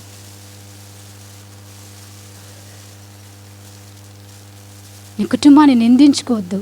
నీ కుటుంబాన్ని ఎలాగైతే నువ్వు మాట్లాడొద్దు. నీ కుటుంబం గురించి, నీ పిల్లల గురించి, నీ భర్త గురించి. కుటుంబాన్ని దేవుడు నిర్మించినాడు. కుటుంబాన్ని పోషించడానికి దేవుడు సమస్త కార్యమును దేవుడు చేస్తాడు. నీ సమయంలో, ఏ సమయంలో నువ్వు వెళుతున్నావో, బాధలో, రోగంలో, దరిద్రతలో, ఏ పరిస్థితిలో నువ్వు వెళ్ళినా నీ ఒక నోటిలో ఏ ఒక శాపపు మాటలు రాకూడదు. ఇదే నా జీవితానికి ఇంతే అని నువ్వు అనుకోకూడదు. ఇంకా నీకు వివాహం కాదు, నువ్వు మంచిగా చదువుకోవు, నీకు జాబ్ రాదు, ఇలాంటి మాటలు నీ ఒక నోటిలో రాకూడదు. నిందించుటకు అవకాశం, సాతానికి అవకాశం ఇవ్వద్దు. నీ కుటుంబాన్ని నువ్వేం చేయాలంటే ఆశీర్వదించడానికి నువ్వు నేర్చుకోవాలి నీ కుటుంబాన్ని. చూడండి, మలాకి గ్రంథంలో ఒక మాట అంటుంది. మలాకి గ్రంథము 3:16 అంటుంది. మలాకి 3:16 అంటుంది వాక్యం. అక్కడ మలాకి 3:16 అంటుంది, అప్పుడు యెహోవా యందు భయభక్తి గల వారు ఒకరితో ఒకరు మాట్లాడుకొనుచుండగా యెహోవా చెవియొగ్గి ఆలకించెను. మరియు యెహోవా యందు భయభక్తి కలిగి ఆయన నామమును స్థిరపరచుచు ఉండు వారికి జ్ఞాపకార్థముగా ఒక గ్రంథము ఆయన సముఖమందు రాయబడెను. ఆమేన్. నా ప్రియ సంగమా, ఇక్కడ చూడండి వాక్యము. నువ్వు ఏదైతే మాట్లాడుకుంటావో, నీ కుటుంబంలో ఎలాగైతే నువ్వు భయభక్తి కలిగి యథార్థంగా నువ్వు ఉంటావో, నీ కుటుంబంలో నువ్వు మాట్లాడుతున్న ప్రతి ఒక్క మాట జీవమా మరణమా, ఏ మాట అయినప్పటికీ దాన్ని చెవియొగ్గి ఆలకిస్తున్నాడు నీ దేవుడు. చెవియొగ్గి ఆలకిస్తున్నాడు. ఎవ్వరు వినటం లేదులే, ఎవ్వరు చూడటం లేదులే, ఎవ్వరు గ్రహించటం లేదులే. సంఘానికి వెళుతున్నావు, ఇంట్లో నువ్వు మాట్లాడుతున్న మాటలేమి, దేవుని ఆరాధిస్తున్నావు, దేవుని స్తుతిస్తున్నావు, నీ నోటిలో ఆశీర్వాదం వస్తుందా లేకుంటే శాపం వస్తూ ఉందా? నీ నోటిలో మాటలు ఎలాగొస్తున్నాయి? ఎవరు నన్ను చూడటం లేదు అనుకోద్దు. నువ్వు మాట్లాడుకొని చుండగా యెహోవా చెవియొగ్గి ఆలకిస్తాడు. నీ కుటుంబంలో జరుగుతున్న ప్రతి ఒక్క పరిస్థితిని ఆయన చూస్తున్నాడు. నువ్వు మాట్లాడుతున్న మాటలు, నువ్వు నడుస్తున్న ఒక నడవడిక, ప్రతి ఒక్కటి నీ దేవుడు చూచే దేవుడు. నీ ప్రవర్తనను దేవుడు చూస్తున్నాడు. చూడండి, భయభక్తి కలిగి ఎవరైతే ఆయనను స్తుతించి ఆరాధిస్తూ ఉంటారో వాళ్ళ కొరకు జ్ఞాపకార్థముగా ఒక గ్రంథము ఆయన సముఖమందు రాయబడి డైలీ రాయబడుతూ ఉంది. నీ గురించి నువ్వు మంచి కార్యములు చేస్తే అది రాయబడుతూ ఉంది. నువ్వు ఎలాగున్నావో అది రాయబడుతూ ఉంది. నీ మనసు ఎలాగుందో అది రాయబడుతూ ఉంది. దానికి తగినట్లు దేవుడు నిన్ను ఆశీర్వదిస్తాడు. దానికి తగినట్లు దేవుడు నిన్ను దీవిస్తాడు. దానికి తగినట్లు దేవుడు నీ కుటుంబాన్ని బ్లెస్ చేస్తాడు. ఈరోజు నీ మాటలు ఎలాగుందో దాన్ని గ్రహించు. మనము ఆశీర్వాదకరంగా ఉండాలని దేవుడు పిలిచినాడు, కానీ శాపంగా ఉండడానికి పిలవలేదు దేవుడు. నీకు ఒకవేళ ఆ పరిస్థితులు వస్తే ఎక్కడి నుంచి వస్తుంది అని దాన్ని గ్రహించాలి. నీ కుటుంబంలో దరిద్రత ఉందా? నీ కుటుంబంలో శాపంలో వెంటాడుతూ ఉందా? నీ కుటుంబంలో మరణ పరిస్థితులు వెంటాడుతూ ఉందా? అది ఎక్కడి నుంచి? అది దేవుని నుంచి అది శోధించబడినట్లయితే అది సమాధానకరంగా ఉంటుంది. దాని గురించి మనము దేవుడు ఖచ్చితంగా ఈ కార్యంలో నుంచి విడిపిస్తాడని ఒక నమ్మకము, విశ్వాసం మనకు ఉంటుంది. కానీ సాతాను నుంచి అది వచ్చినట్లయితే దాన్ని గ్రహించి దాని అన్నిటినీ నువ్వు విరగొట్టాలి. ఆ సమయంలో నీకు అసమాధానం ఉంటుంది, ఆ సమయంలో నీకు ప్రార్థన చేయాలని అనిపించదు, వాక్యం చదవాలని అనిపించదు.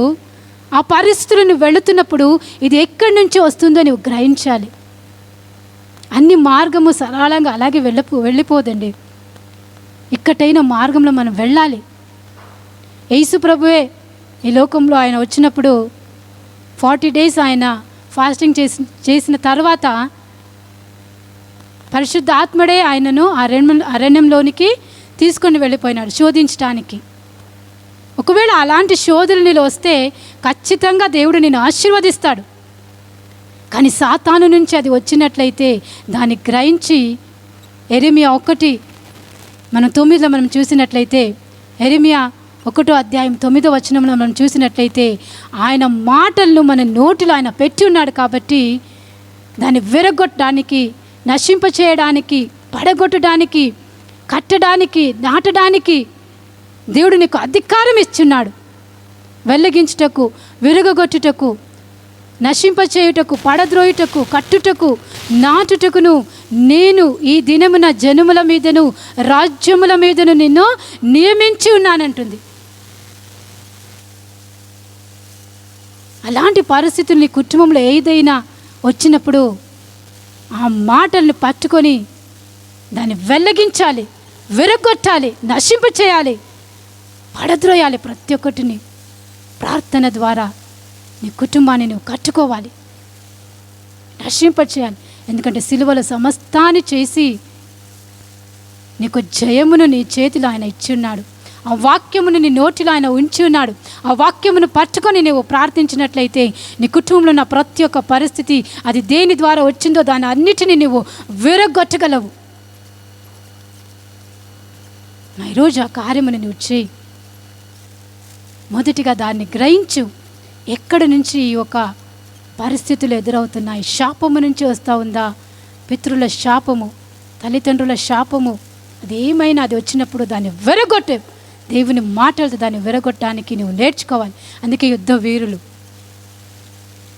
యుద్ధం చేయాలి. అప్పుడే నీ కుటుంబంలో జయ జీవితాన్ని నువ్వు చూసుకోగలవు.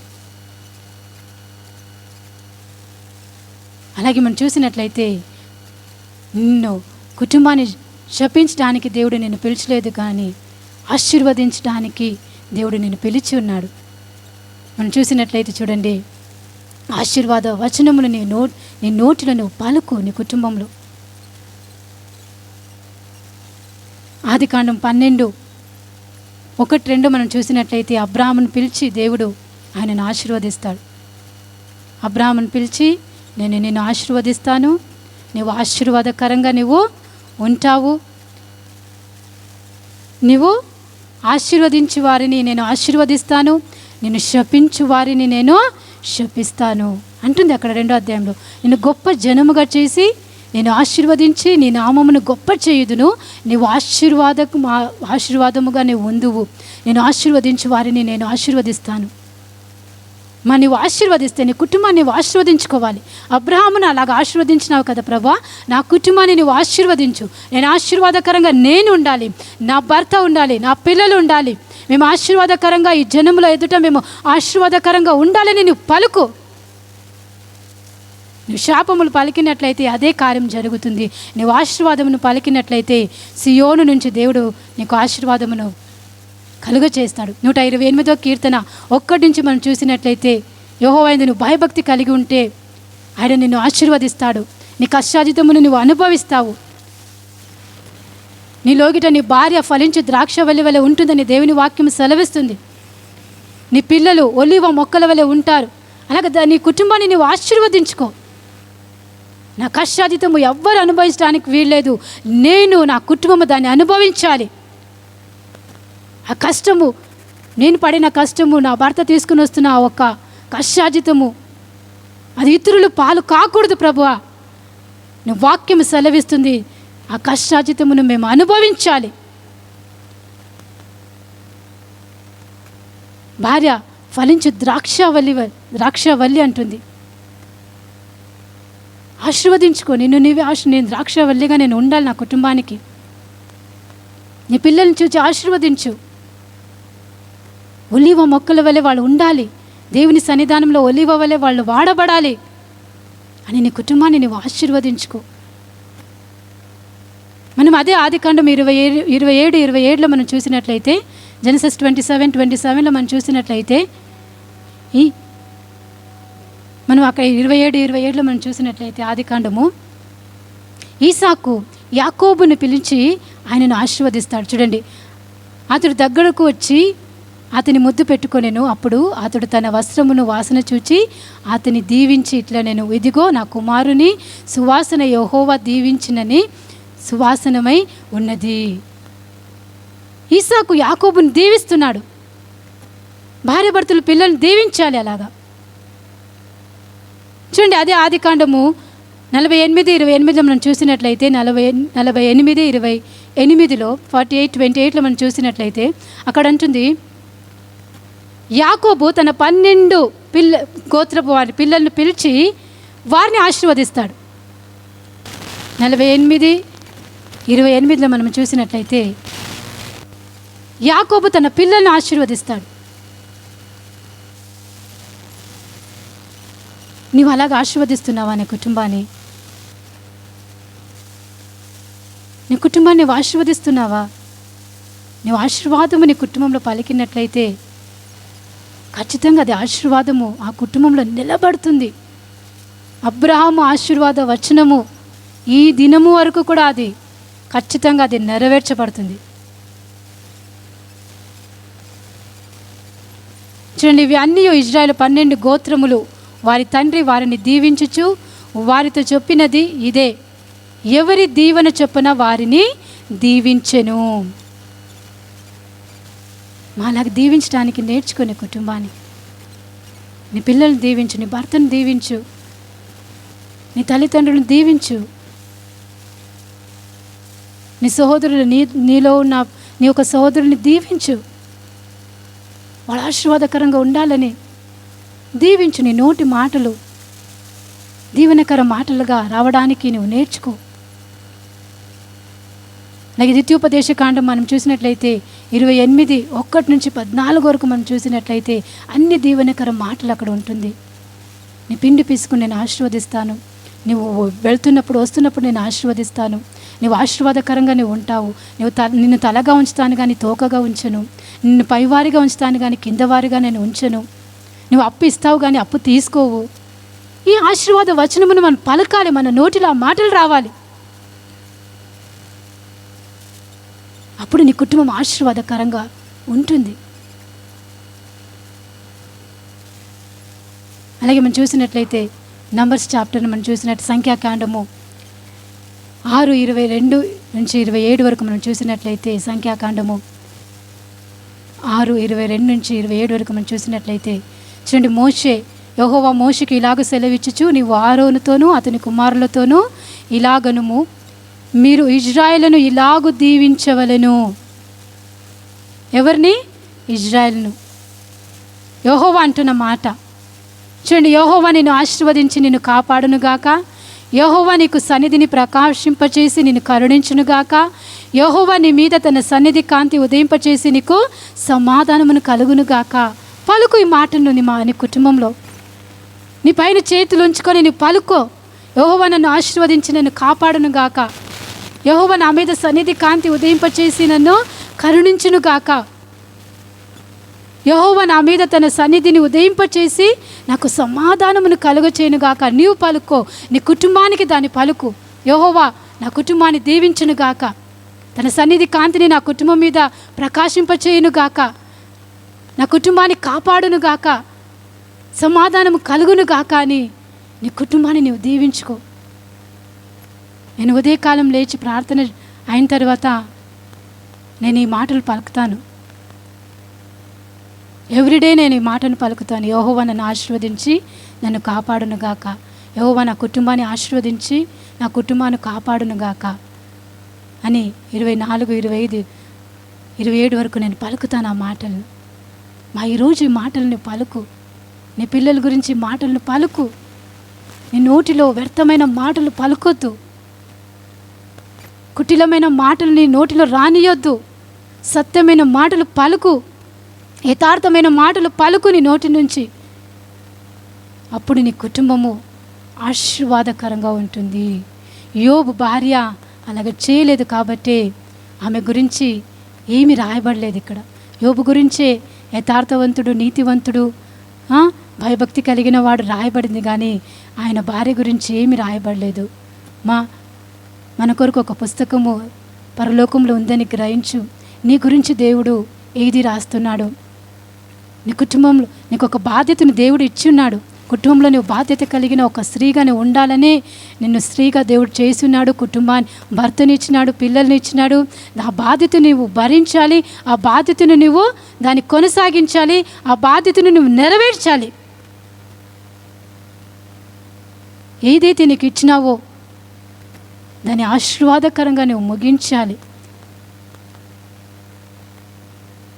ఈరోజు దాన్ని నేర్చుకోనివ్వు. దేవుని నీ ఒక భర్తకు నువ్వు లోబడి ఉండి సమస్త విషయంలో ఆయనకు తోడుగా ఉండి చివరి వరకు భార్యాభర్తలు సంతోషంగా, నెమ్మదిగా సమస్త విషయంలో ఏ పరిస్థితిలో వచ్చినా ఒకరికొకరు ఆదరణ కలిగి ఆదరించుకొని అలాగ ఉండడానికి నేర్చుకో. అలాగే రెండోదిగా యథార్థవంతులుగా ఉండు. దేవుని ఎదుట భయభక్తి కలిగి దేవుని ఎదుట నీ ఉండు. అప్పుడు నీ కుటుంబము ఆశీర్వదింపబడుతుంది. నీ సంఘానికి నువ్వు యథార్థంగా నువ్వు ఉండు. నీ కుటుంబం ఆశీర్వాదకరంగా ఉంటుంది. అలాగే మూడోదిగా దూషణ మాటలు నీ నోటిలో రానియొద్దు. శాపములు నీ నోటిలో రానియొద్దు. ఆశీర్వాదం వచనమును నువ్వు పలుకు. ఎప్పుడైతే ఒక ఆశీర్వాదం నువ్వు పలుకుతావో, అందుకే అంటుంది కదా, నీ నోటి మాట వలన నువ్వు పట్టబడతావు, నీ నోటి మాట వలన నువ్వు చిక్కబడతావని. ఏ మాటలు నువ్వు పట్టబడతావు? మంచి మాటలు నీ నోటిలో రావడానికి ప్రయాసపడు. ఆ మాటలు పట్టుకొని దేవుడు నిన్ను ఆశీర్వదిస్తాడు. నీ మాటలో శాపమైన మాటలు వస్తే సాతాను దాన్ని పట్టుకొని నీ కుటుంబంలో అలాంటి కార్యం చేస్తుంది. ఆత్మానుసారమైన మాటలు పట్టుకొని నువ్వు నీ కుటుంబంలో దీవెనకరమైన మాటలు నువ్వు పలికినట్లయితే నీ కుటుంబం ఒక ఆశీర్వాదకరంగా ఈ లోకంలో అబ్రాహాముకి ఎలాగైతే ఆశీర్వదించి గొప్ప జనముగా చేసిన దేవుడు, తన పిల్లలను ఆశీర్వదించిన దేవుడు, నిన్ను కూడా, నీ కుటుంబాన్ని, నీ పిల్లలను దేవుడు ఆశీర్వాదకరంగా ఉంచుతాడు.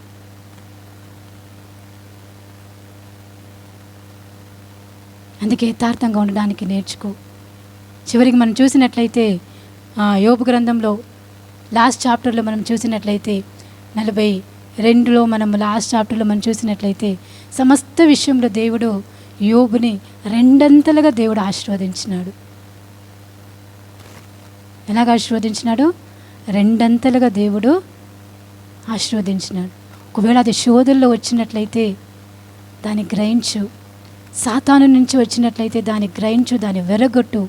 శోధనలో వచ్చినట్లయితే దేవుడు ఖచ్చితంగా ఆ శోధనలో జయించడానికి నీకు సహాయమును దయచేసి ఆ సమయంలో ఏ ఒక్క యథార్థతను, భయభక్తిని కోల్పోకుండా దేవునియందు నీవు నిలబడి ఉన్నట్లయితే అపవాది తంత్రంలో అన్నిటిని జయించడానికి శక్తివంతులుగా బలము కలిగి నువ్వు నిలబడినట్లయితే నీ ద్వారా నీ కుటుంబానికి గొప్ప విజయాన్ని దేవుడు దయచేస్తాడు. యోబును ఆశీర్వదించిన దేవుడు నీ కుటుంబాన్ని కూడా ఆశీర్వదిస్తాడు. యోబు భార్యగా ప్రతి ఒక్క విషయంలో నిందించుతూ, దూషించి ఒక మాటలు పలకకుండా నువ్వు జాగ్రత్త పడు. మంచి మాటల్లో నీ నోటిలో రావడానికి దేవుడు అట్టి కార్యం నీ నోటిలో ఉంచునుగాక. నీ కుటుంబం గొప్ప ఆశీర్వాదకరంగా దేవుడు చేయునుగాక. మనము బైబిల్ గ్రంథంలో ప్రతి ఒక్కరిని గురించి, స్త్రీల గురించి రాయబడి ఉంది. దాన్ని మనము నేర్చుకోవడానికి ఏదైతే మనం విడిచిపెట్టాలో దాన్ని విడిచిపెట్టాలి. ఏదైతే మనము నేర్చుకోవాల్సిందో దాన్ని నేర్చుకోవాలి. నువ్వు నేర్చుకున్నట్లయితే దేవుడు గొప్ప కార్యము, గొప్ప యుద్ధ వీరుడుగా దేవుడు నిన్ను చేసి సమస్త విషయంలో యుద్ధ వీరులుగా దేవుడు నిన్ను నిలబెట్టి నీకు విజయాన్ని దయచేస్తాడు. అట్టి కార్యం దేవుడు నీ జీవితంలో దయచేయునుగాక. ఆమేన్. ప్రియ సంగమా, నీ కుటుంబాన్ని వాక్యముతో నువ్వు కట్టుకో. అట్టి కార్యం దేవుడు నీ కుటుంబంలో చేయునుగాక. సమయంలో కొద్ది సమయం దేవుని ఆరాధించుకుందాం. ఏదైతే నువ్వు ఇలాంటి మాటలు పలికున్నావేమో, దేవునికి ఇంకా యథార్థంగానే ఉండలేక ఉండవేమో, ఇంకా దేవుని భయభక్తి కలిగి ఉండాలని నువ్వు అనుకుంటున్నావు, కానీ దాన్ని చేయలేకపోయినావేమో. ఏదైతే నీ కుటుంబంలో నువ్వు పలికిన ప్రతి ఒక్క మాటల్లో శాపంగా నువ్వు పలికినట్లయితే, కోపంలో నువ్వు పలికినట్లయితే, ఆ మాటలన్నిటినీ సమయంలో దేవునికి దాన్ని ఒప్పించి దాంట్లో నుంచి, ఆ మాటల్లో అన్నిటిలో నుంచి దేవుడు విడుదల చేయడానికి సమయంలో నువ్వు దేవునికి సమర్పించుకో. ఎందుకంటే సిలువల సమస్తాన్ని కొట్టివేసిన దేవుడు నీ శాపములన్నిటిని కూడా దేవుడు కొట్టివేస్తాడు. నీ మాటలన్నిటిని దేవుడు మార్చగల దేవుడు. మంచి మాటలు నీ నోట్లో దేవుడు ఉంచుతాడు. ఆశీర్వాదకరమైన మాటలను దేవుడు నీ నోట్లో ఉంచుతాడు. సమయంలో నేను దేవునికి సమర్పించుకో. అలాగేమని ఉన్నట్లయితే ఈ సమయంలో దేవుని దగ్గర అడుగు. నిన్ను దేవుడు స్థిరపరుస్తాడు. ఈ సమయంలో thank you Lord Jesus. Thank you master Lord. Thank you Jesus.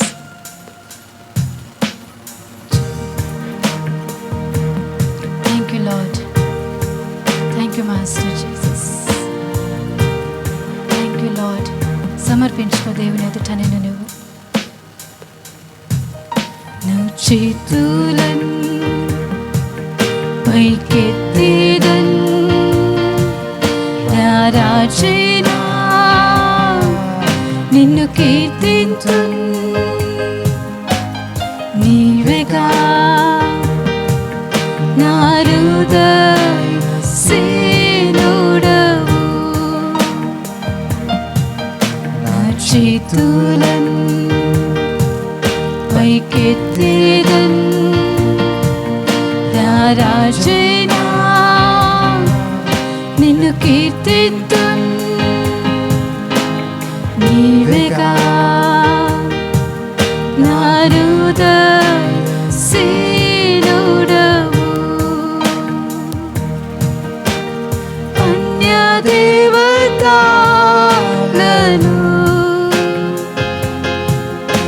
ఐశ్వర్యములు కోరను నీవే నా వాంఛయై కొలతలేని ఆత్మవై అర్పణనన్ యేసునికి ఇచ్చేదన్ అర్పణనన్ యేసునికి ఇచ్చేదన్ అర్పణనన్ యేసునికి ఇచ్చేదన్. Thank you Jesus. ఈ సమయంలో ప్రార్థిద్దాం. పరిశుద్ధమైన తండ్రి, మహా గొప్ప దేవా, నీకు స్తోత్రములు చెల్లించుకుంటున్నాము తండ్రి. ఈరోజు దేవా మీరు మాతో మాట్లాడినందుకు నీకు స్తోత్రములు తండ్రి. యోబు భార్య దేవా ఎలాగైతే తన యొక్క నోటిలో యథార్థత లేకుండా, తన యొక్క నోటిలో తండ్రి పరిశుద్ధత లేకుండా తండ్రి దేవా దూషణ మాటలు మాట్లాడుతూ తన యొక్క జీవితాన్ని నీకు సమర్పించకుండా దేవా ఆమె తన జీవితంలో సమస్తాన్ని కోల్పోయినట్లు సమయంలో దేవా మేము దేవా అలాగుండకుండా తండ్రి నీ ఆత్మచేత మమ్మల్ని నింపి నీకు యథార్థంగా మేము ఉండడానికి, నీలో భయభక్తి కలిగి మేము ఉండడానికి తండ్రి దేవా మా మాటలు దేవా ఆశీర్వాదకరమైన మాటలుగా మా నోటిలో మీరు ఉంచమని ప్రార్థిస్తున్నాను తండ్రి. అనేకులకు మేము ఆశీర్వాదకరంగా ఉండాలి తండ్రి. నా కుటుంబంలో నేను దేవా మేము ఆశీర్వాదకరంగా ఉండాలి. నా కుటుంబంలో నేను ఆశీర్వాదకరంగా ఉండాలి తండ్రి. మాకు బంధువుల ఎదుట మేము ఆశీర్వాదకరంగా మేము ఉండాలి. ఈ యొక్క సమాజంలో మేము ఆశీర్వాదకరంగా ఉండాలి. అలాంటి మాటలు మా నోటిలో మీరు ఉంచమని ప్రార్థిస్తున్నాం. సమయంలో ఎవరైతే తండ్రి దేవా దీని కొరకు మిమ్మల్ని దేవా వారిని సమర్పించుకుంటున్నారో వాళ్ళందరినీ సమయంలో మీరు దీవించమని ప్రార్థిస్తున్నాను. వాళ్ళ కుటుంబంలో ఉన్న ప్రతి ఒక్క శాపాన్ని, ప్రతి ఒక్క మాటల్లో దాని అన్నిటిని యేసు నామంలో దాన్ని బంధిస్తున్నాను తండ్రి. దాన్ని వెరగొట్టుతున్నాను యేసు నామంలో దేవా. ప్రతి ఒక్క శాపము దేవా, శాపాన్ని యేసు నామంలో దాన్ని వెరగొడుతున్నాను. ప్రతి ఒక్క శాపాన్ని ఆశీర్వాదకరంగా మీరు మార్చమని ప్రార్థిస్తున్నాను. కుటుంబంలో గొప్ప ఆశీర్వాదం, దీవెనలు పరలోకము నుంచి దేవాది కుమ్మరించినట్లు మీరు కార్యమును చేయమని ప్రార్థిస్తున్నాను తండ్రి. ప్రతి ఒక్క కుటుంబము దేవా నీ యొక్క అగ్ని ప్రాకారములో దేవా వాళ్ళు కట్టుకొనడానికి దేవా, అలాగే నీ వాక్యము చేత తమ కుటుంబాన్ని కట్టుకొనడానికి నీ కార్యమును మీరు జరిగించమని, వాళ్ళ చుట్టూ ఆ కుటుంబము చుట్టూ నీ ఒక కంచును వేసి మీరు నడిపించమని ప్రార్థిస్తున్నాను. ప్రతి ఒక్క కుటుంబాన్ని యేసు నామంలో దేవా తండ్రి నేను దీవిస్తున్నాను తండ్రి. దీవెనకరంగా వీళ్ళు ఉందరుగాక. మీరు అట్టి కార్యం చేస్తున్నందుకు నీ కృతజ్ఞతలు.